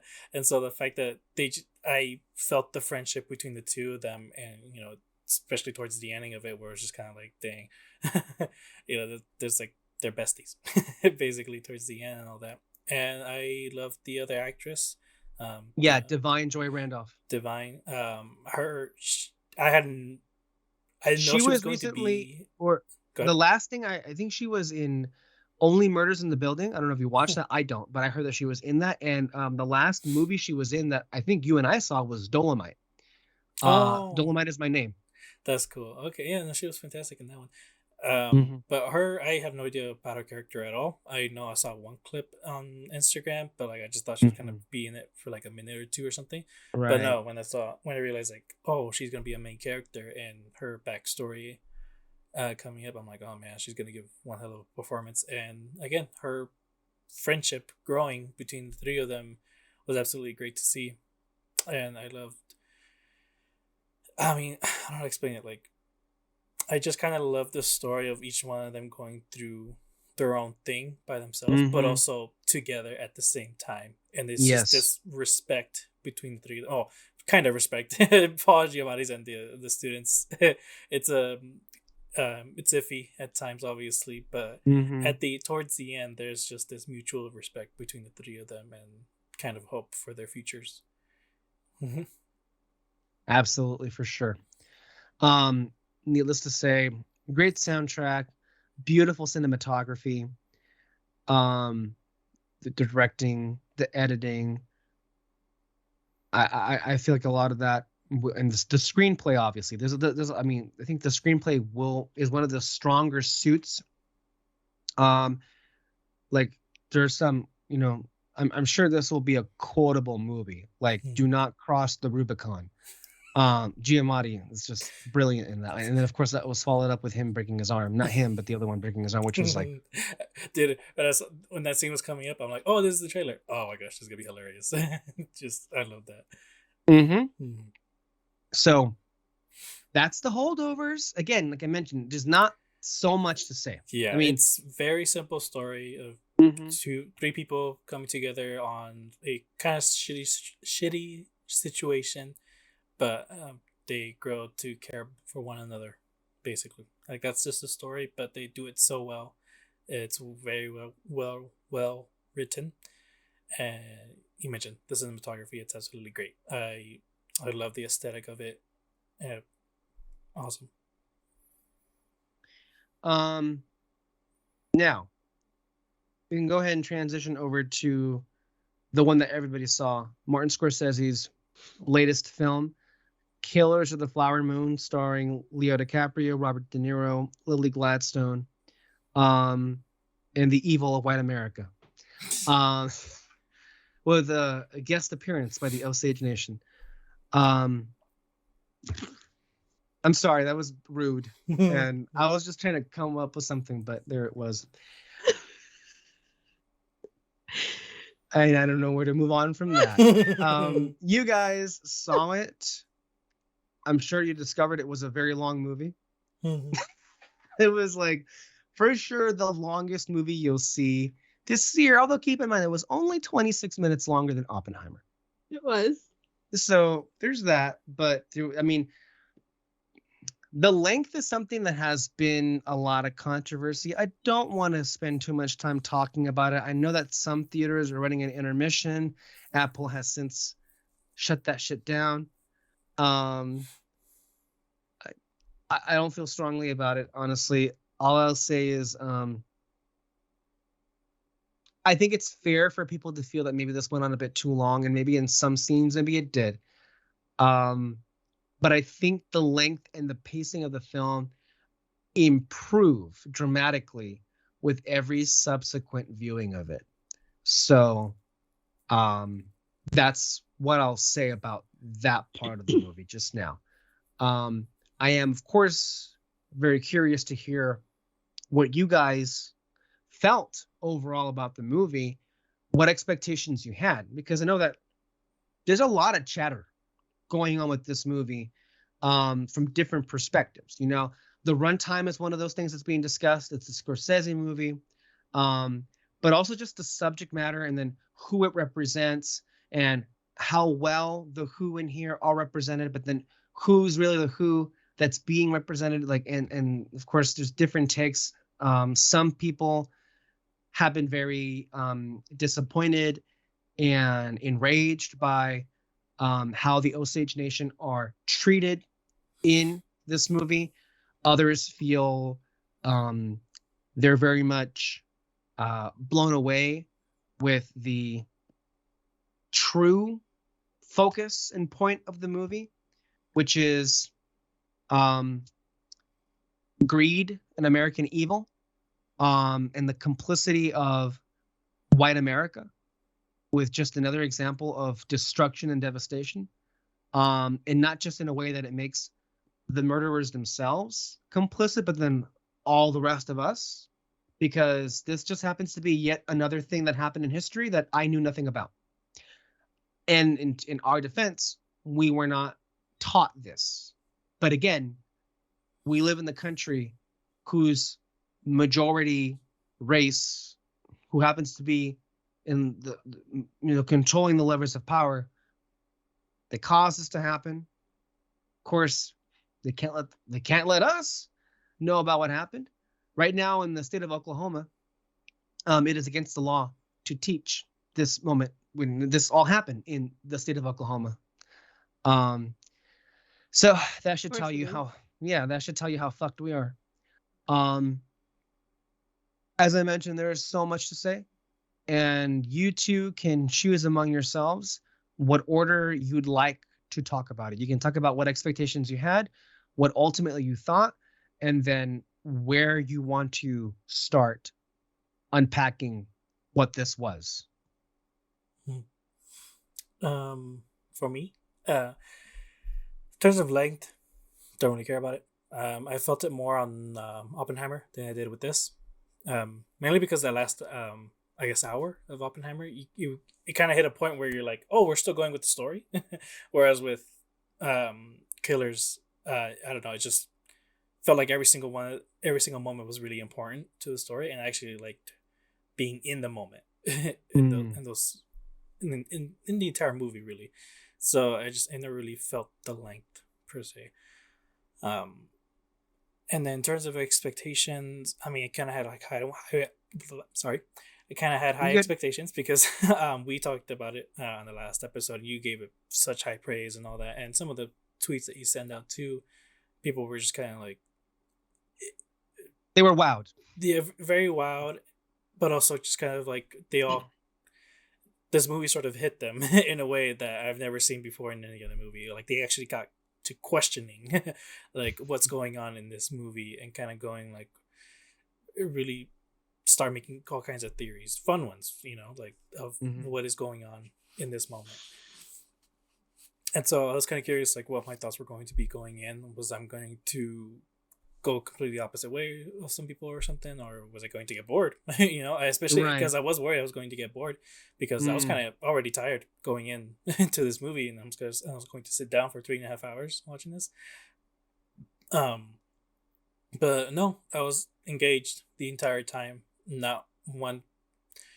There wasn't a single second where I was bored at all. I wanted this movie to keep on going. Honestly, I wanted to learn more of the Osage people. I wanted to learn more, even of the Ernest's character. Like I kind of wanted to learn more.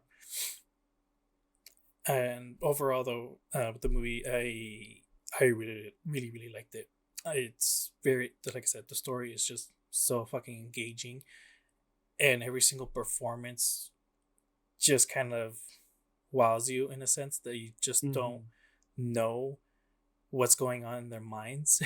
And it always leaves you, the movie keeps you guessing what's going to happen next and what exactly are the intentions of every single character. And it does come together at the very end where you kind of realize, okay, this person's full of shit. This person, I'm still not sure, I think we all know which one that is. And the other one, the Leo's wife, I forgot her name. Molly. Okay. Molly was absolutely great in this. I loved her character from the beginning, where she just kind of stone cold, sort of in the very beginning, is always able to open up with Leo in the sense. I mean, yeah. And then you kind of get that stone cold person towards the end, but you can see those moments though where there is still feelings towards Leo, and it's just always, and it's really interesting, her character the most. See, that whole reaction was exactly how I felt in my first viewing of it, where I was like, I really liked it, but I wasn't quite loving it at that point. And I think the difference was between then and watching it a second time was that it refuses to leave you, and that's kind of the point. You know, the experience of this thing, it's kind of an ordeal, and it wants you to feel that. It wants you to feel the weight of not just the tragedy of what happened, but the complicity that all of us have had in that kind of common everyday tragedy being turned into a common everyday tragedy.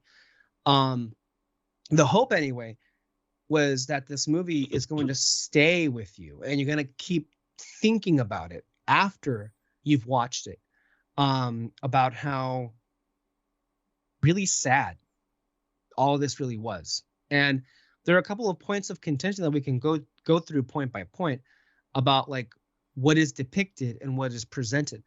But I feel like just from an artistic perspective, the directing is absolutely sublime.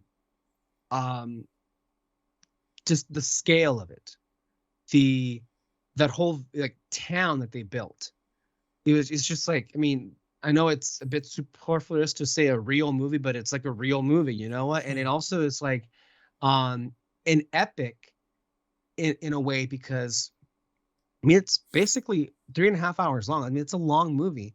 But I do feel, especially the more you watch it, it will justify its length. And I, for one, didn't necessarily feel in any of my subsequent viewings that it dropped in terms of interest, especially because like I don't know if you've noticed, but like one of the things that Scorsese and Spielberg have in common in their recent movies is that all of them are like huge ensembles, and you have all these like just like with this movie, there's so many like small actors that come in here and they take up a moment, and it's like they're just so interesting, and how they all fit in to what's going on here. It's also just pretty apparent very early on what's happening. If you go back and literally read every line of dialogue that De Niro's character has, King Hale, it's very transparent what he's doing. It's very obvious what he wants. And the thing about Ernest is that he's too much of a moron to see it, even to the very end. Like he is still just like, and I think to me, that's the trick about this movie, is that it is a love story and it's not, but then it still is. You know, the whole time you're watching Ernest and Molly fall in love, you know shit's gonna go sideways pretty, sooner or later. But I will say, the more you watch the film, the more those early moments and those moments of tenderness feel genuine, because they were. Because Scorsese kept saying that, their real life granddaughter, Molly and Ernest's granddaughter, was insistent that despite all of the crap that happened, the fact that he was poisoning her, the fact that he was killing her family, despite all of that, there was something within that man that was capable of doing those horrendous acts, but was still capable of maybe not love in the way the rest of us consider love to be, but in the way that he, in his own fucked up way of expressing love, is what he considered to be. And she for sure loved him up until she realized all the he was doing a little side hustle. Right. Well, yeah, basically, and all that. So there's a lot of complicated feelings to unpack about it. It's not black or white, but that's the point, and it makes you wish that more movies were like this one, where it challenges you and it makes you sit with it and it makes you ask these questions instead of just like giving you the answers, which is to me a very rewarding cinematic experience. Alexis.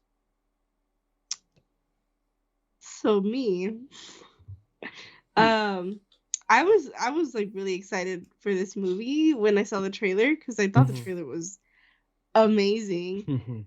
And I did feel the length, but I was like in it the whole time, you know, because I started like moving around and I started yawning, but like it wasn't boring. And I think it was the same as David, where like I went in like tired.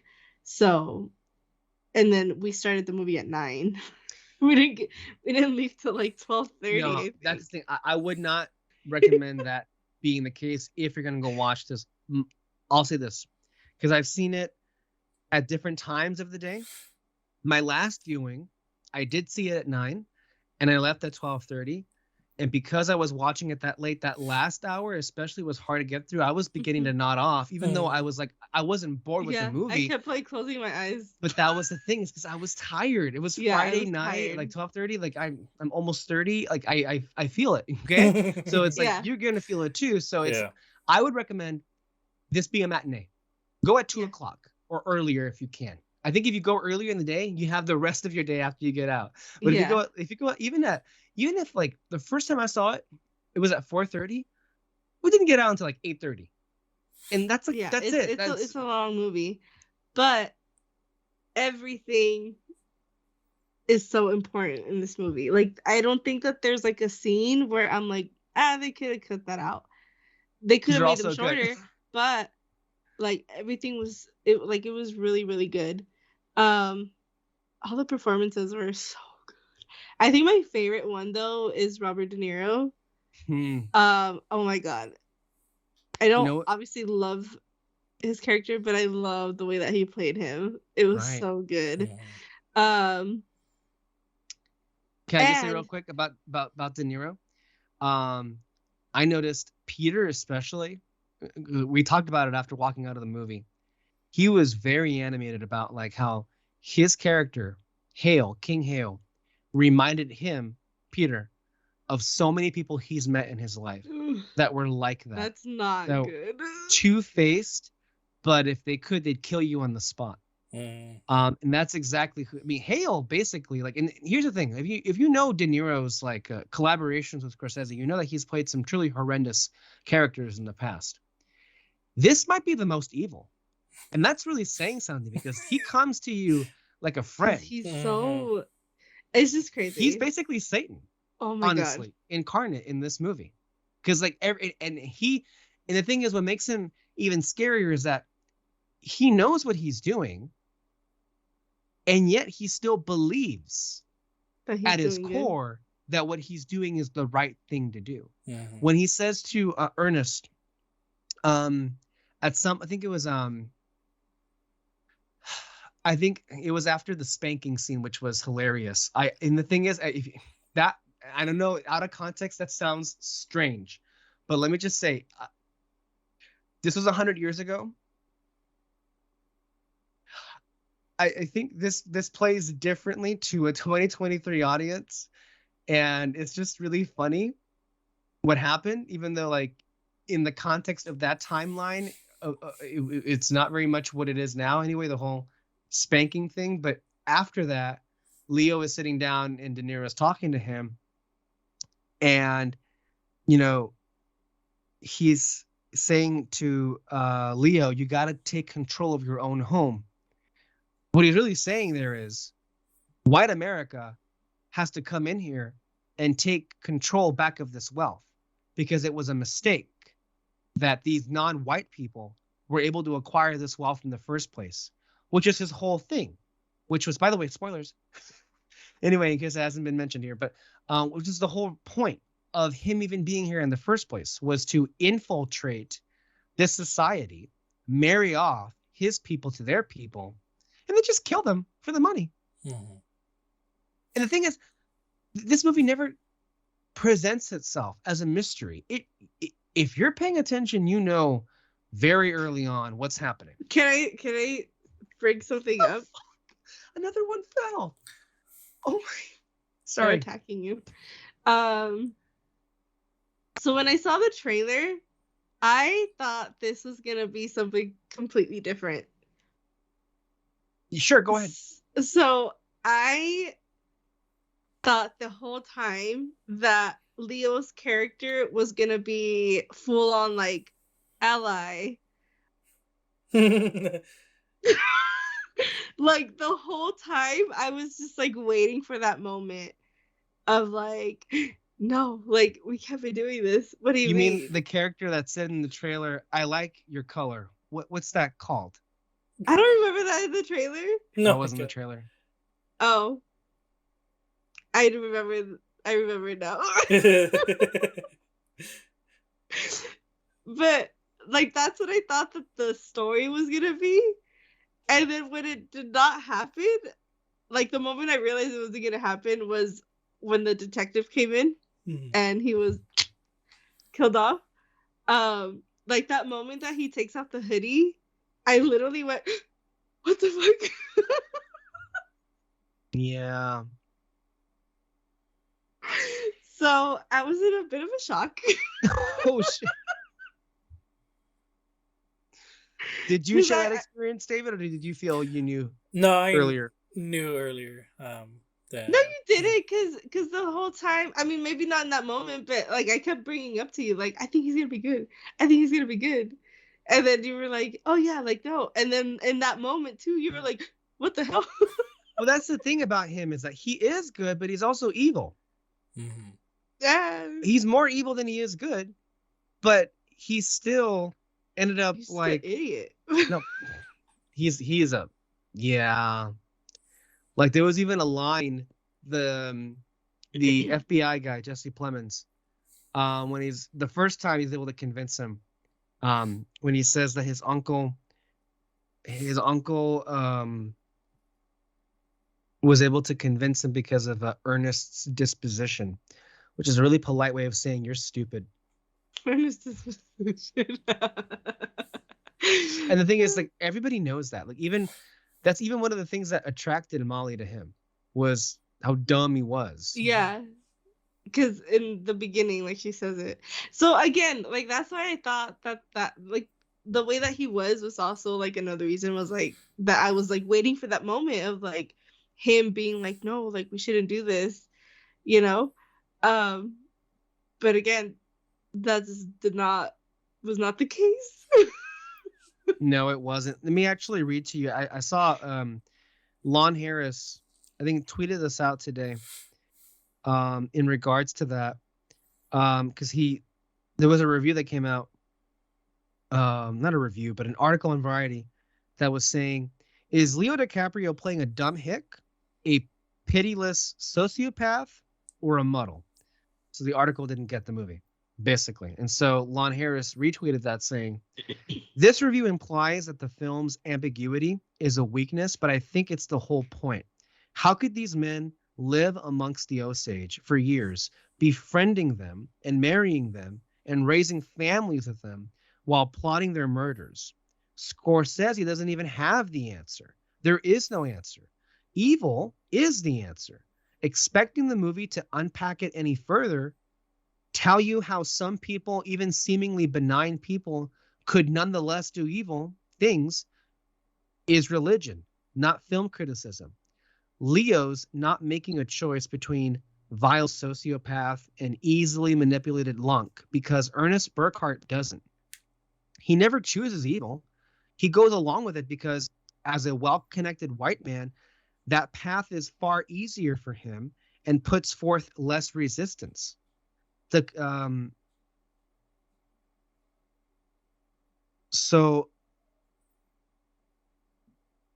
Oh yes, the comparison to Goodfellas. This is another thing about this movie is that Peter made a really good argument that this movie was a different Scorsese, is in that the way that he was portraying the crime element was no longer like the high life, like stylized version of Casino or Goodfellas or even Wolf of Wall Street. Mm-hmm. And I said to him, like, I feel like Scorsese has like just been saddened by how people have so misinterpreted those movies, because the whole point was not to glamorize their lifestyle. It was judging them. Mm-hmm. But people can't read that. So Lon Harris continued, the comparison to Goodfellas is telling. That's a movie about people who know they are criminals. They delight in it. It's exciting for them. Ernest doesn't think of himself as a criminal. When a federal agent shows up at his door, he asks the guy why he's in town. Welcome, you're going to help me exploit these locals, is the first conversation he has with a prominent, that was the first discussion he had with De Niro, with a prominent figure upon arriving in town. Stealing these headrights is just what has to be done. It's cut and dry. That's why there's no whirlwind first hour where the crime is exciting. Ultimately, I think this is a really brave performance from DiCaprio. He allows himself to not just be pathetic, but dull. The banality of evil personified. He's not a colorful anti-hero or a charismatic villain, just a doofus who made a long string of bad choices. No, yeah. Yeah. Well, I mean, now that I came out of the theater, I was like, I think DiCaprio's character is just a freaking idiot. Like, he just like, just something about him that, I mean, he switched sides twice when he was like arrested. And what sucks in both of those times is that he's not confident in his decision. Like, the last time he goes up to De Niro, he's just kind of like, I think I'm gonna testify. I think I'm gonna testify. Yeah, I don't want you near my family. And it's just kind of like, dude, like, why are you doing this? Why are you testifying against him? Like, please explain to me exactly why, you know? Like, and it's just so weird too, because you know that he finally realizes that him and his family are going to die. Like, somehow he realizes in that moment that his family is going to die, but he's not confident about his decision to protect them. And so it's just so fucking annoying. And then that scene after, when he does testify, and I noticed it the third time around, was really just heartbreaking because, and you notice in that scene, the camera basically stays on him the whole time. You have John Lithgow asking the questions, and maybe it'll cut away to Molly's reaction every now and then, or maybe Hale, but the camera's mostly on him. Mm-hmm. And I think it's just like the director himself just trying to figure this guy out. It's like, when you look at that performance, he's admitting to horrible things that he committed against the person he claims to love. But in that same line of dialogue, you see in there the love he has for her. Yeah. And the whole point of all of this is just to get, I feel anyway, to remind us that nothing in life is black and white. And the scary thing about evil is that it often takes the shape of someone like an Ernest Burkhart. And maybe there is no such thing as just pure evil. Not the common form of evil. But it just goes to show you the and by the way, there was even a moment in this movie, I don't know if you caught it, where Hale gets the idea to blow up Minnie and her husband Smith was from Tulsa. He was watching footage in a movie theater of Tulsa, which is yet another thing that happened recently that we were reminded to happen. In one of, I think it's in this scene where the house blows up, you hear somebody say, it's like Tulsa. Yeah. Which is crazy. And go ahead. There's just like so many moments in the movie that I think are just like, the KKK are in here. Oh my god. That scene blew my mind. Which one? When they were just there in the parade? Because it's like it just, I feel, I mean, if it doesn't get you angry, I don't understand, but like, at least for me, you know, we talk about like the Spaniards going and like taking out like all the indigenous people in like Latin America and stuff like that, right? Yeah. This was 100 years ago. Like, it was not that long ago, and obviously like it's not well known until now. But you know, like, that's just insane. And like the fact that like these people just act so normal, that the KKK just like were there waving around, that's so crazy. And it's even crazier because I don't know if you noticed, but the person who was at the front of that KKK group in the parade kept popping up throughout the movie, but you just didn't know it. So the guy, because you saw in the scene, I think Ernest walks past them and he says hi to one of them. Yeah. The guy that he says hi to is the controller for Molly's allotment payment. So if you know how this works, yeah, so that's a whole other thing, is that the Osage, they have this oil, they worked it so they have their rich and their payments, but the women have to have permission from a controller. And her controller is that member of the KKK. And also, if you notice that in the scene, the guy that kept telling her 300 is a lot for meat, don't you think? Right. By the way, in that scene, you don't see it the first time, but behind him is a portrait of somebody in the KKK wardrobe. And he's also, by the way, like, you see him pop in and out of the movie. He like everybody else in this town knows what the fuck is going on. When he tells Hale after the house blew up, you know, you're pronouncing yourself too much. And then he also is on the jury for Hale's trial later on in the movie. No wonder these people spent like 2 seconds in jail. And another detail, it happened during a dinner scene in the middle of the movie where De Niro is criticizing DiCaprio for buying a farm that happened off screen. But Molly was telling De Niro that her controller, this KKK guy, had offered the services of the KKK to help her find these murderers. And it was funny how De Niro was like, I don't like the KKK. They think that they want to take control and everything. And you're the same. You're the exact same. Oh my God. No. That is. And what's so insane about De Niro's character is, for one thing, why do you want this? Like, why? I understand, like, in the beginning, you're already rich. You're already rich. I was gonna say that too. Like, in the beginning, I could see, like, oh, he wants to go in, take their money as much as they can. But when you see him, though, he's already rich. Like, probably like the second richest person. He literally says in the beginning of the movie, "We don't need more money. Like, we're fine." Yeah, and so it's just kind of like, why do this whole thing, my guy? Like, you're already set, you know? Well, Leo's character, you know, he said he loves money. Like, he loves money more than anything. But the only reason why is because he wants comfort. And it's just kind of like, and that's already, like, insane to think about, because he wants comfort.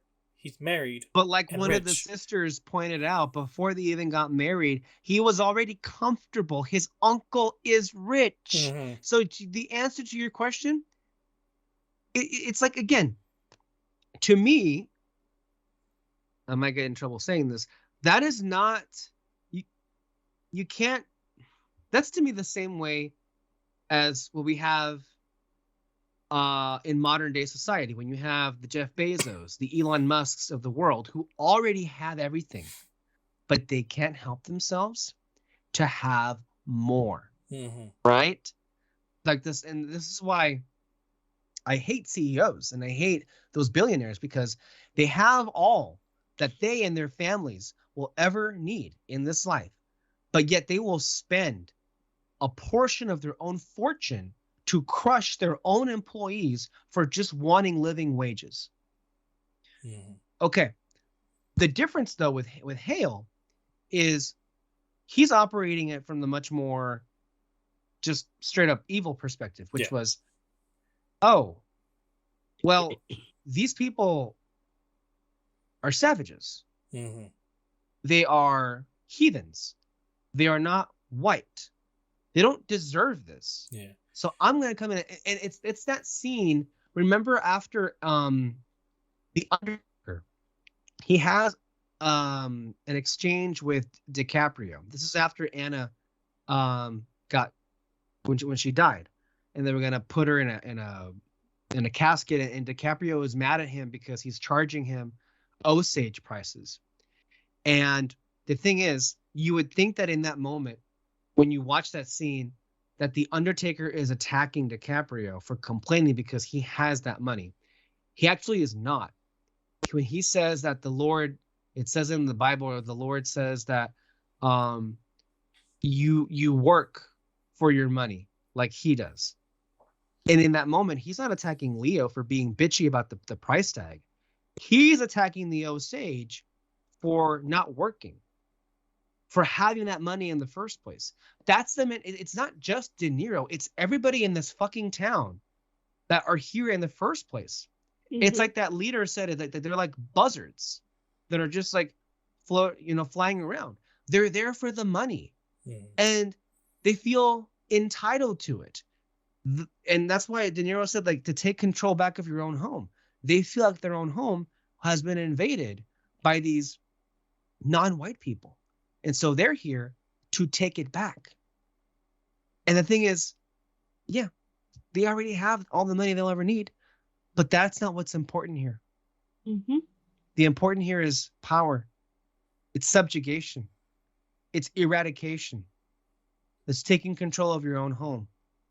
The Osage getting this money is an act of rebellion to them. It's the same reason why today in 2023, many of the people who identify with the conservative Republican Party feel like they're going the way of the dodo, because by 2050, the demographics of this country will have so changed that maybe white people may not be the majority anymore.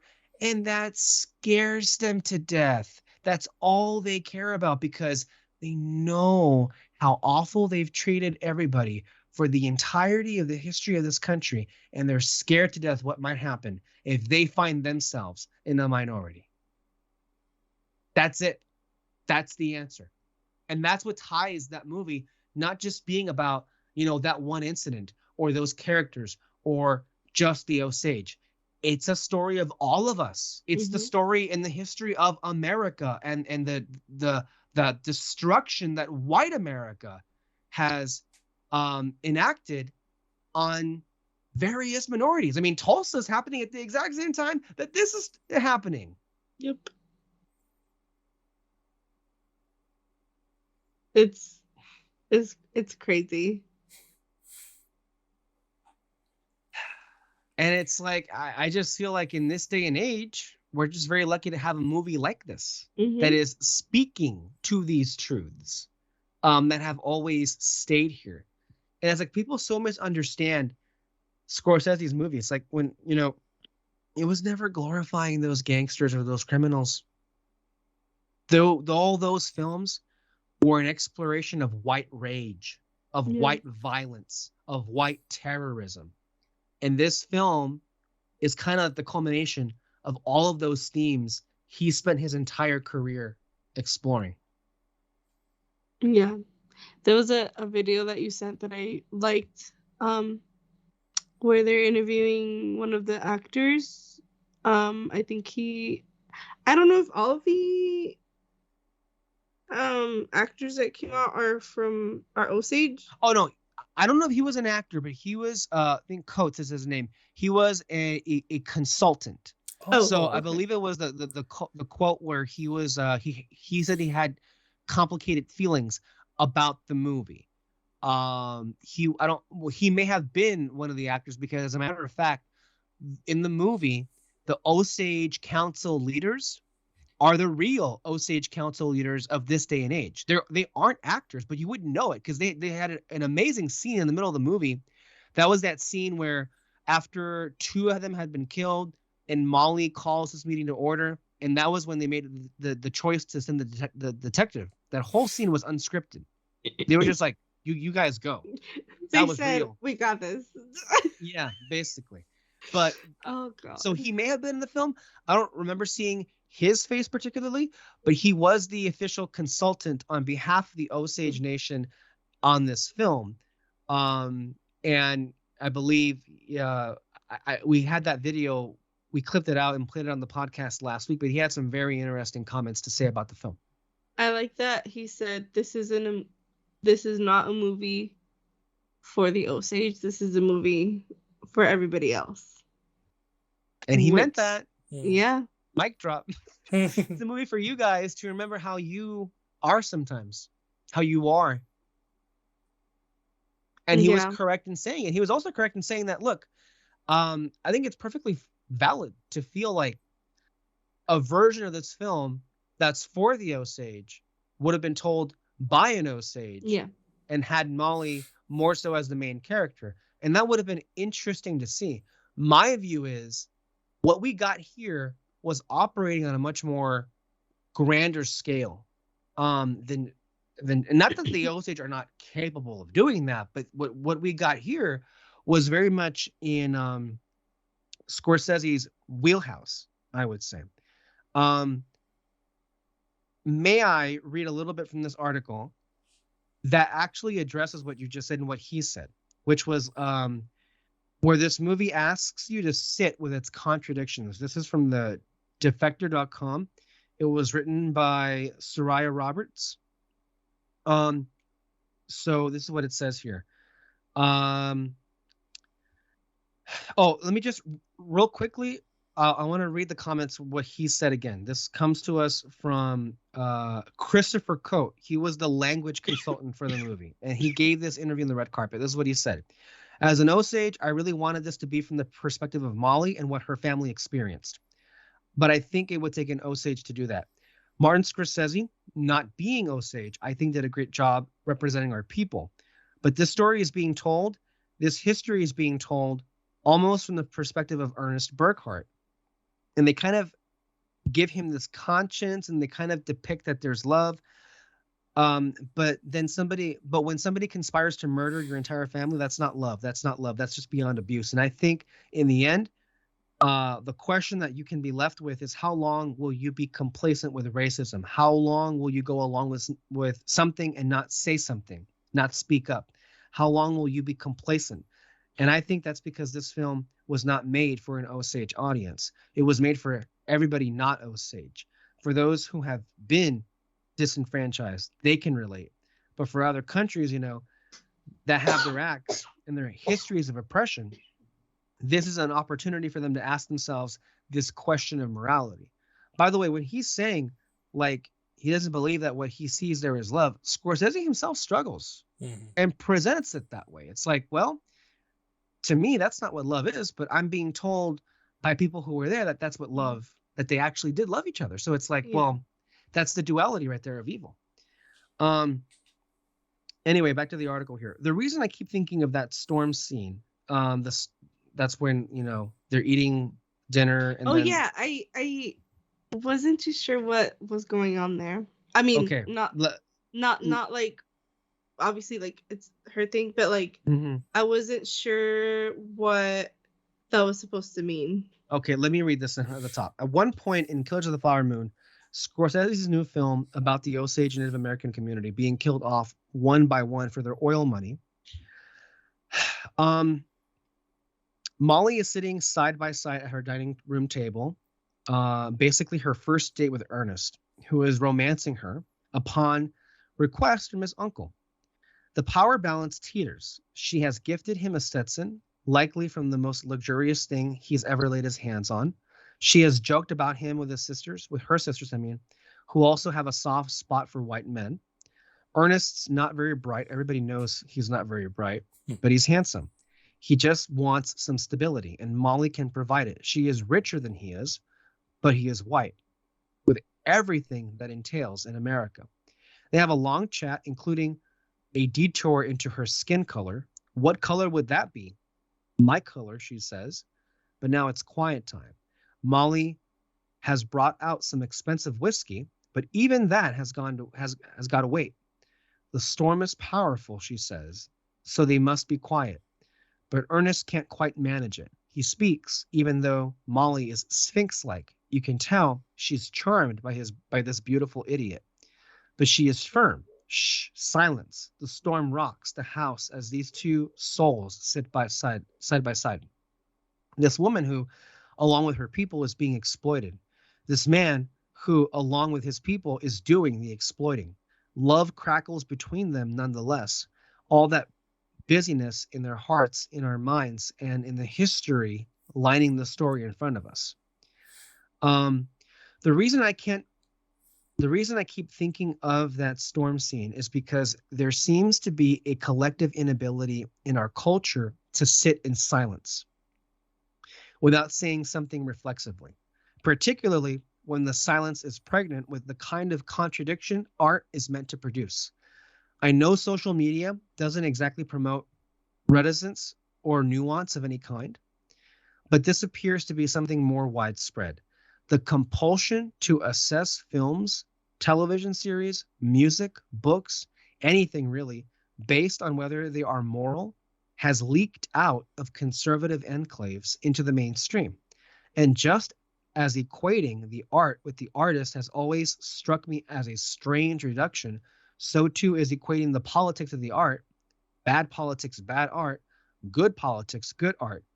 It's hard to parse where this need for prescriptive morality comes from, particularly since prescription is the opposite of art's intention. Art is not intended to provoke questions. I'm sorry, no. Art is intended to provoke questions, not provide answers. This new requirement for clear direction seems to have emerged not just from a culture which is in a constant panic over the prospect of being canceled, no matter how nebulous that threat is, but is also of a piece with the less abstract, more technical processing of art you find in fandom circles. There are places where explicit parameters must be set forth within the audience, then feels permitted to operate. This is an audience that needs rules, or else it doesn't know how to react. The question of how we should ethically evaluate art has been around for about as long as art itself. It has been around for so long that both ends of the spectrum have been named. Moralism means the moral value, that moral value determines aesthetic value. Autonomism means the opposite.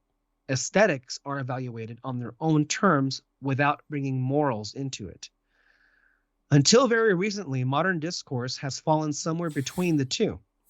My feeling is that everything is a lot more porous than the theory often allows it to be.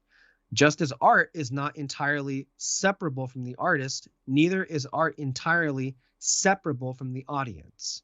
Neither is the audience entirely separable from the culture around them.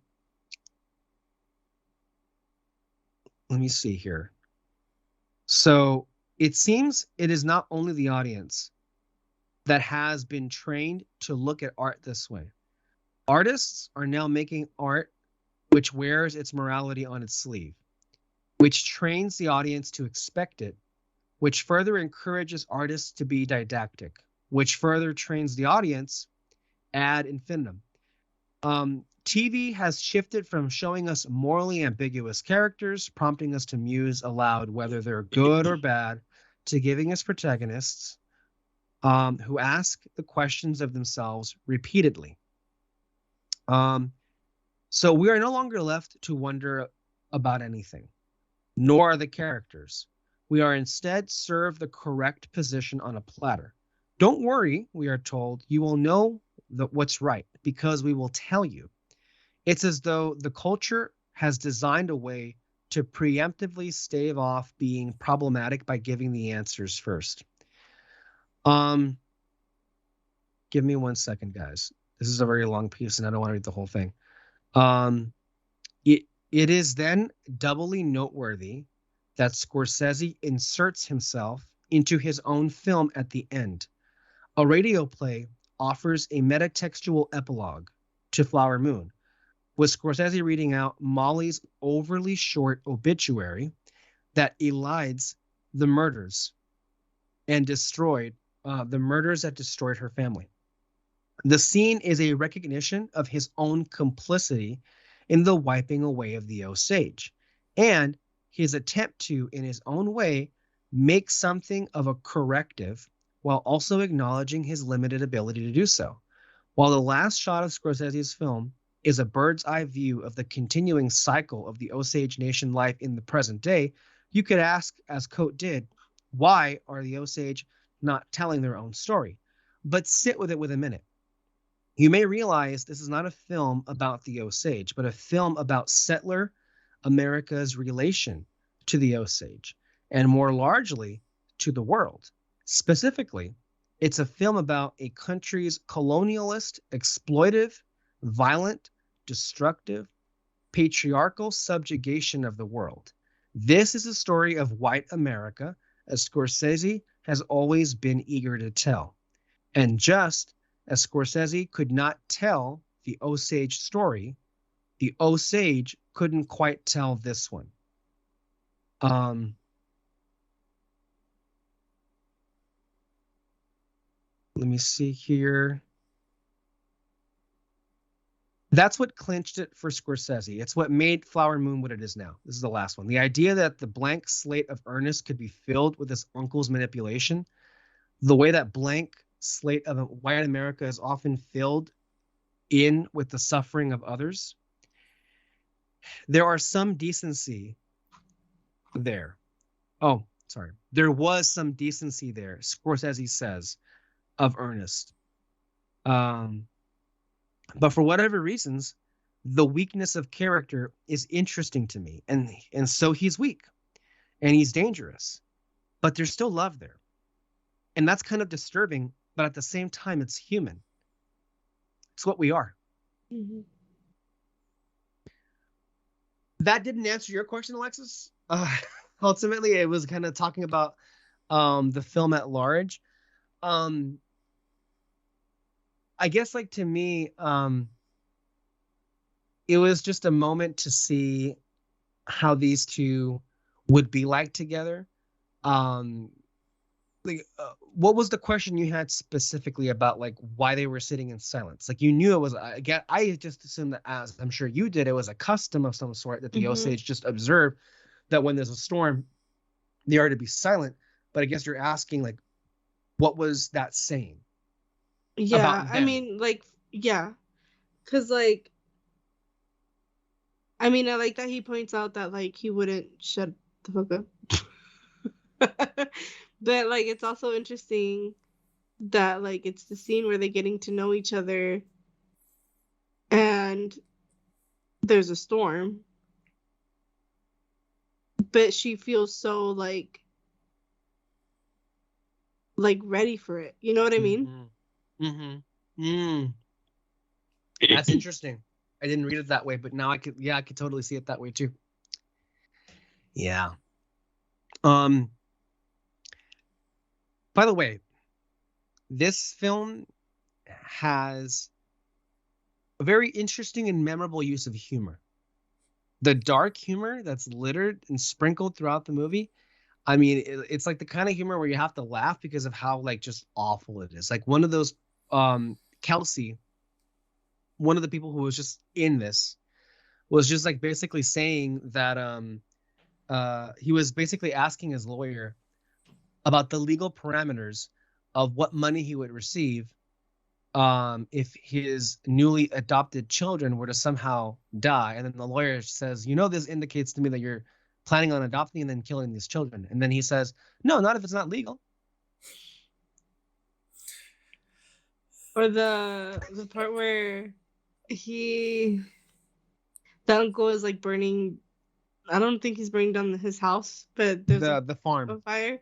Mm-hmm. And one of the guys is like, I just sold them some insurance not too long ago. And then for me, it was the one. It was in the courtroom, and Brendan Fraser's character is like, I haven't had a chance to talk to my client here. Or he just explodes, like, and the whole thing goes into chaos. And then Ernest's lawyer, he's like, the fuck? This isn't, like, procedural right here. What the hell? It's like, he's not your client at all. Like, he's mine. And Ernest kind of goes like, I mean, I think so. I mean, if he's my uncle's lawyer, he's like, I got you, big bitch. But, like, the fact that they were kind of like, I mean, if it's his client, he's kind of have to talk about him, talk with him. And I'm like, are you fucking kidding me? Like, he's gonna convince him. It's hilarious how easily that lawyer was able to completely derail the entire proceedings. just by getting up and shouting out and throwing chaos. This is my chance. Right. Which is, I mean, basically that's the same thing that Trump does, right? As a politician, that's how he wins. Didn't he just walk out? Yeah. And then you win by default. I also find it interesting that he did it talking about the court scene, that he does the whole scene right before he has to like put his hand on the book and be like and swear that he has to tell the truth, nothing but the truth. Mm-hmm. And so like I think that just kind of shows like, oh, he was playing this from the beginning, like, clearly to stop him before that, and then everything else he says he can say whatever he wants. Yeah, man. There's also a brilliant sequence in the third hour where De Niro's character has grown wise to the threat coming to him, so he starts knocking off and bumping off people. Like it felt like something out of Goodfellas or Casino, where they're just like whacking people left and right. All the people that were with him and that even were like somewhat connected to the knowings of what happened, you're dead. And the way he it was really just like insidiously clever how he planned that shit out. And just was like planting seeds in people's heads about, a certain robbery that's happening in the morning or at night, and just be there to kill off the people who are going to be threats to him. Yeah. His characters. Oh, yeah. It's insane. Even that scene where he takes Leo out back, and the first thing he says, if you're charged, don't worry, you're gonna beat it. And Leo's like, what the fuck are you talking about? What do you mean if I'm charged? And he's like, and the thing is, I think the scene that most disturbs me, just because I'm not I don't like this obviously it's not real life, but it's based on real life.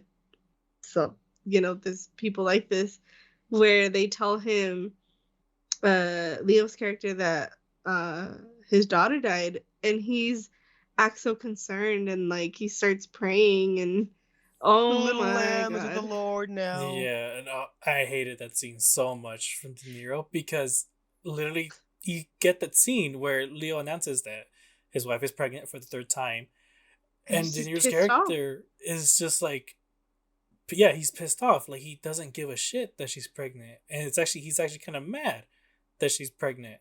And so then later on, when the daughter dies, and he's saying all that shit, it's just kind of like, what the fuck, dude?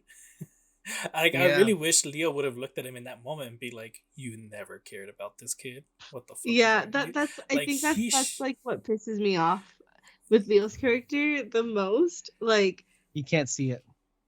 No, that he doesn't call him out on it. Never once. Dude, come on. And that's why I like how complicated you feel with his character, because it's, me and David were talking about it earlier, that you just that he loves her, and aside, I'm not saying it's good, but aside from killing her family, the fact that he himself was the one that was poisoning her, that's crazy. This is one thing I don't know if I remember it correctly, but it was, what was when what was the wife's name again? Molly. When Molly was talking to her sisters about Leo, it's before they got married and all that. Didn't her sisters say that he looked like a snake? Yeah. But she called him a coyote. But I don't know what it means exactly when they say that he looks like a coyote, but I think I'm guessing just that he's a loner or something. And I think coyotes are sort of might be the weakest in. They're sneaky. Well, they're sneaky, but they're dangerous. They can kill you. No, but still, I don't think. I think a wolf is higher than a coyote and all that. I'm just guessing in terms of aren't they the same level of danger though? Have you seen coyotes in real life? I've seen coyotes, yeah. Pictures at least. I don't know, but I don't know. I feel like she chose Coyote because like it's still like the weakest of the animals. I don't know. I could be wrong. I don't know. I think I'm overthinking it at all. But like, still, I found you might be. I still think though. I would think Coyote is the same thing as if it was a wolf. Like the danger was there, and she caught it immediately, which also makes it even sadder. I think she didn't catch the danger though, because her sisters were the ones that said no. that. Yeah, no, she knew it. She knew she was playing with fire from the very beginning. But I think that's the same with any other white guy there though. That's the thing, for sure. No, but it was the sisters though that called that out from the beginning. Like, he's a snake, meaning like. I mean, 2 of the sisters had the same husband, and they both died. Yeah. And they couldn't see it. It's just like, oh my god. To what you were saying though, think about Molly. I haven't spoken too much about her, but her performance is tremendous. I love her. I love her character.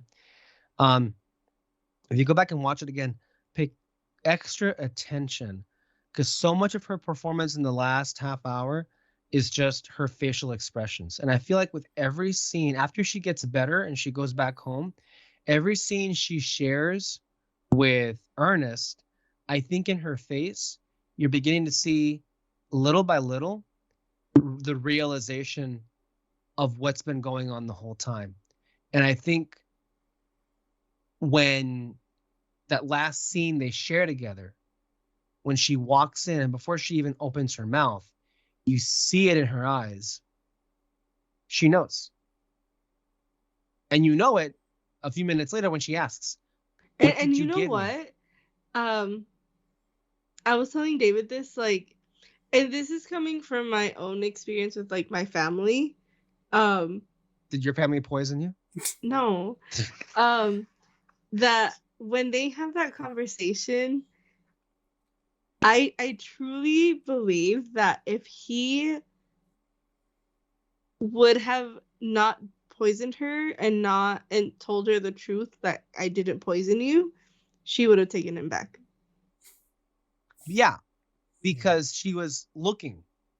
I feel like in the final half hour, she was like looking for reasons to stay with him because she loved him so much and she didn't want to believe which is all those wild. things. It's also not very clear how much she believes fully anyway, up until she's in the trial and she's watching the proceedings. And I think overall the full weight of it at the last minute kind of is what did it for her. A couple of things to note about the movie, just things that you wouldn't, I think, catch on a first viewing. The sister Anna loves alcohol, and during the sister Minnie's funeral, De Niro's character, as he walks up to the porch, hands her a flask, and then she just walks away. Also, thought it was a beautiful scene when the mother dies and then she wakes up and then she's in that like different plane and she's like welcomed by her ancestors, and I was like, wow, that was so good. I literally said that was my favorite scene in the entire movie. The silence of it, like, right? It's so great. We even we're like, wow, the grass is so green. Yeah. We were just kind of like blown away just watching that entire scene. Really, that was wonderful. Another thing, and I noticed this the last time, and I was texting Peter as I realized it. So this was when, right before Jesse Plemons' FBI character walks in. And the scene before that is Molly wakes up from a dream, and she tells Leah what that dream was. And this is what she says. Molly tells Ernest that her mother came to her in a dream and that the man in the hat is here. I want to talk to the man in the hat. So her mother came to her in a dream, telling her about who was about to arrive.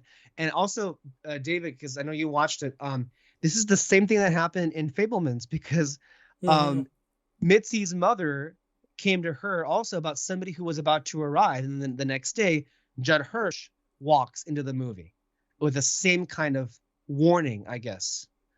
But I got chills, like hearing that the third time watching the film, like, oh my God. This movie, man. Not only that, but I think right before that, she saw the owl. She was like seeing the owl, and her mom saw it too, and she saw it as a sign that her people are in danger and all that. Mm-hmm.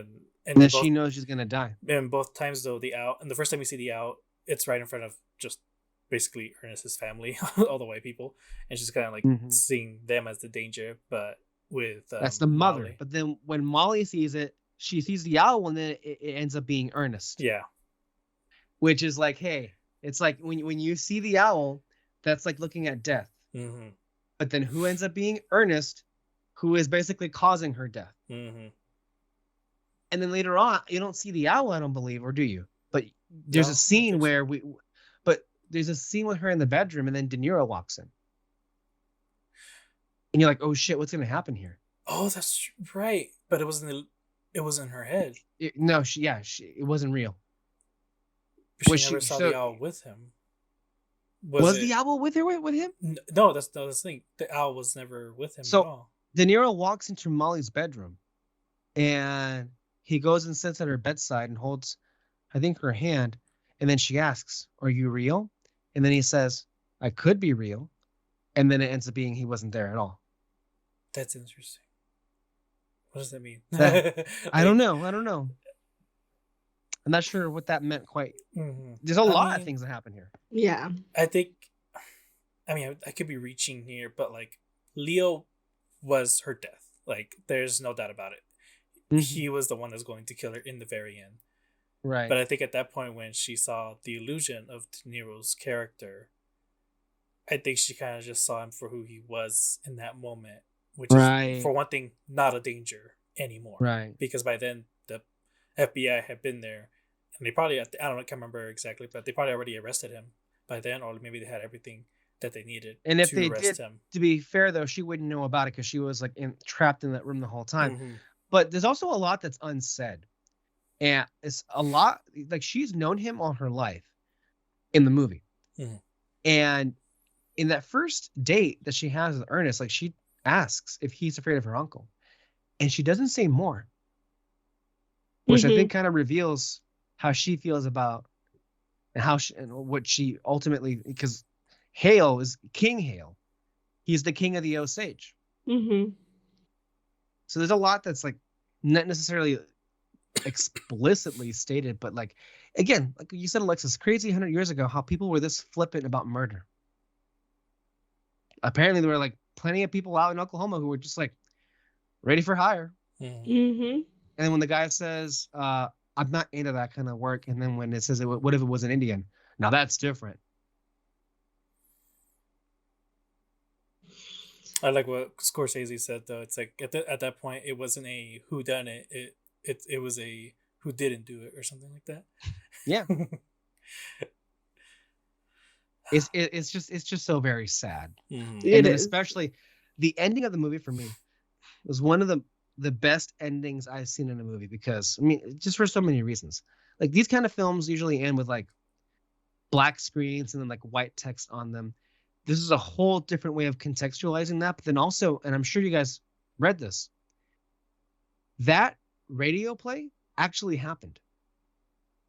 The FBI gave permission to basically, that was an early iteration of what we all know would be like these like true crime shows, Law and Order.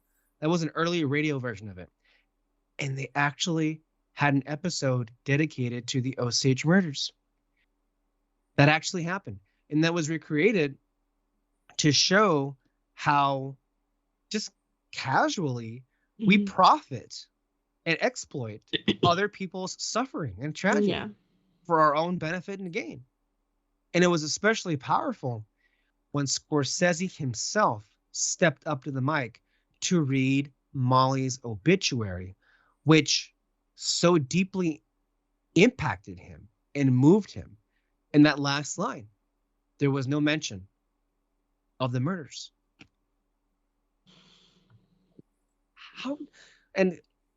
How better do you close that movie? Mm. And of course, It's so much better though too that it's Scorsese saying that too. It's because it's Right. like it really does show the amount of effort he put. And you're surprised when you see it too. It's like I actually got excited too. I was like, and I remember in that moment too that you mentioned there was a cameo or something like at the end. Right. And I was like, and it means so much. Like I feel like if you keep thinking about it, like you think about like how much that impacted him.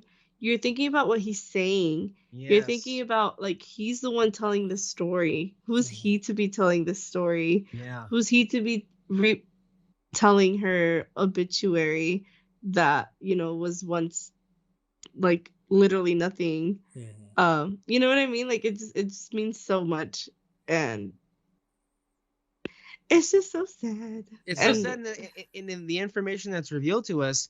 Ernest and Hale lived full lives. Hale lived to be 87, and Molly died at 50 due to diabetes. I told David, because like halfway through the movie, I was like, I need to know what happens, because again, I needed Leo to be good, and that just was not happening. And so I looked at what happened in the end, and everybody who was involved got maybe the most, maybe 7 years in prison, but then were released, and all of them lived to be between 70 and 90, except for Molly. Mm-hmm. And so much of Molly's performance in this movie, or Lily's performance as Molly, is just reacting and grieving. And you feel every loss that she lost all her sisters. She lost her mom, and she even lost her daughter. And at the end, she lost the love of her life, who was responsible in large part for the loss of that's just like her whole family. For one thing, like I wish that she would have lived longer, but also like it's too much. It's too much. Too much, dude. Like, yeah,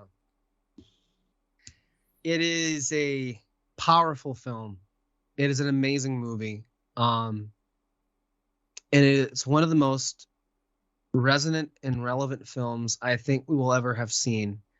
And it's amazing that it comes from a director truly at the height of his powers, an 80-year-old director, Martin Scorsese, who has already contributed so much to the world of cinema. Such a highly rewarding film upon rewatch as well. I know it's not the easiest film to go back and see because of how much time you have to commit to it. But if you don't have the time to see it in the theater, it's going to be on Apple TV Plus. And go watch it there. In you know what, in some ways, maybe it'll be easier for us. That way we can pause it at our own pace, to see it. If that's how we choose to experience it. But it would be. And by the way, I just recently I had seen the remainder of Scorsese's feature films, and they're all pretty good to great. But I think this one might be one of his very best. Mm-hmm. And if I'm being honest, I think I already have it in my top 5 of Scorsese's best movies. But to be fair, so many of his recent work, I think, is some of his best, like Irishman and Silence. If you haven't seen those films, I mean, if you like this movie, you like those other movies.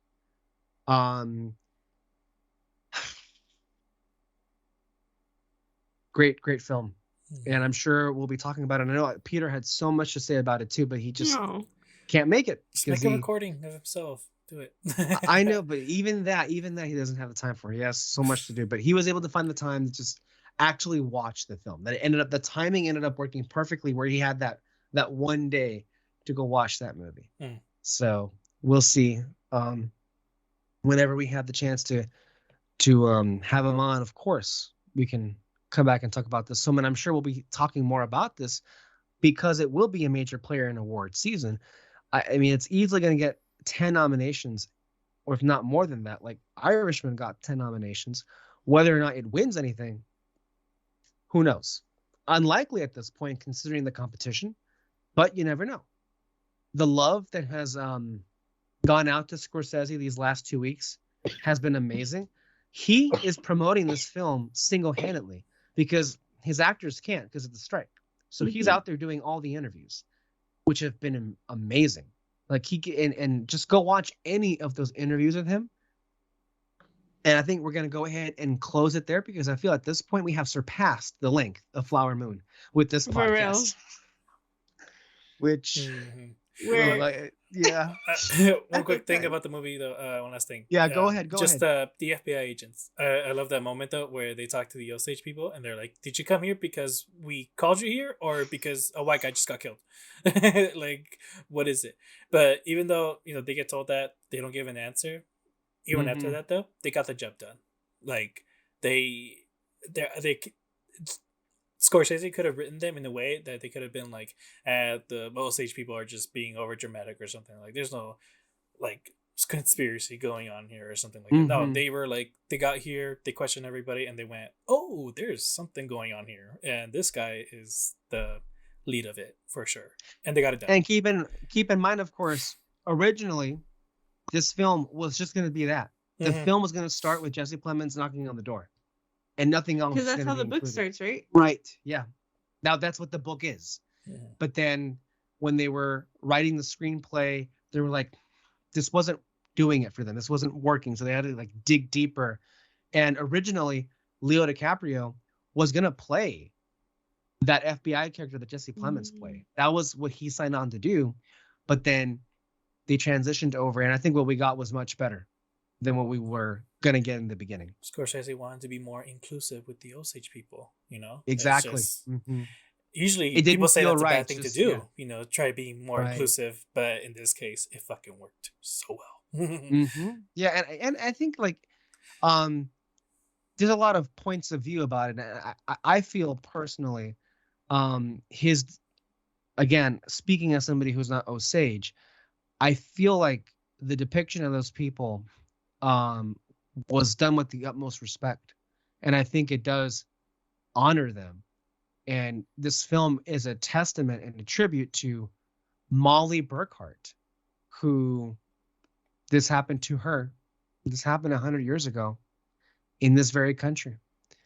So again, like what he says, that moment where she is telling the KKK this, like, I need to go to Washington. This might be the last thing that I get to do. And she's literally dying. Like, I feel like that is like a perfect depiction of them. Like, not just her, but of them. Yeah. Sorry, there's a bug. No, that's okay. It's okay. I get it. Any last thoughts? Any last words? Nope. Any last word? This is really. Any last words? Come on. Any last...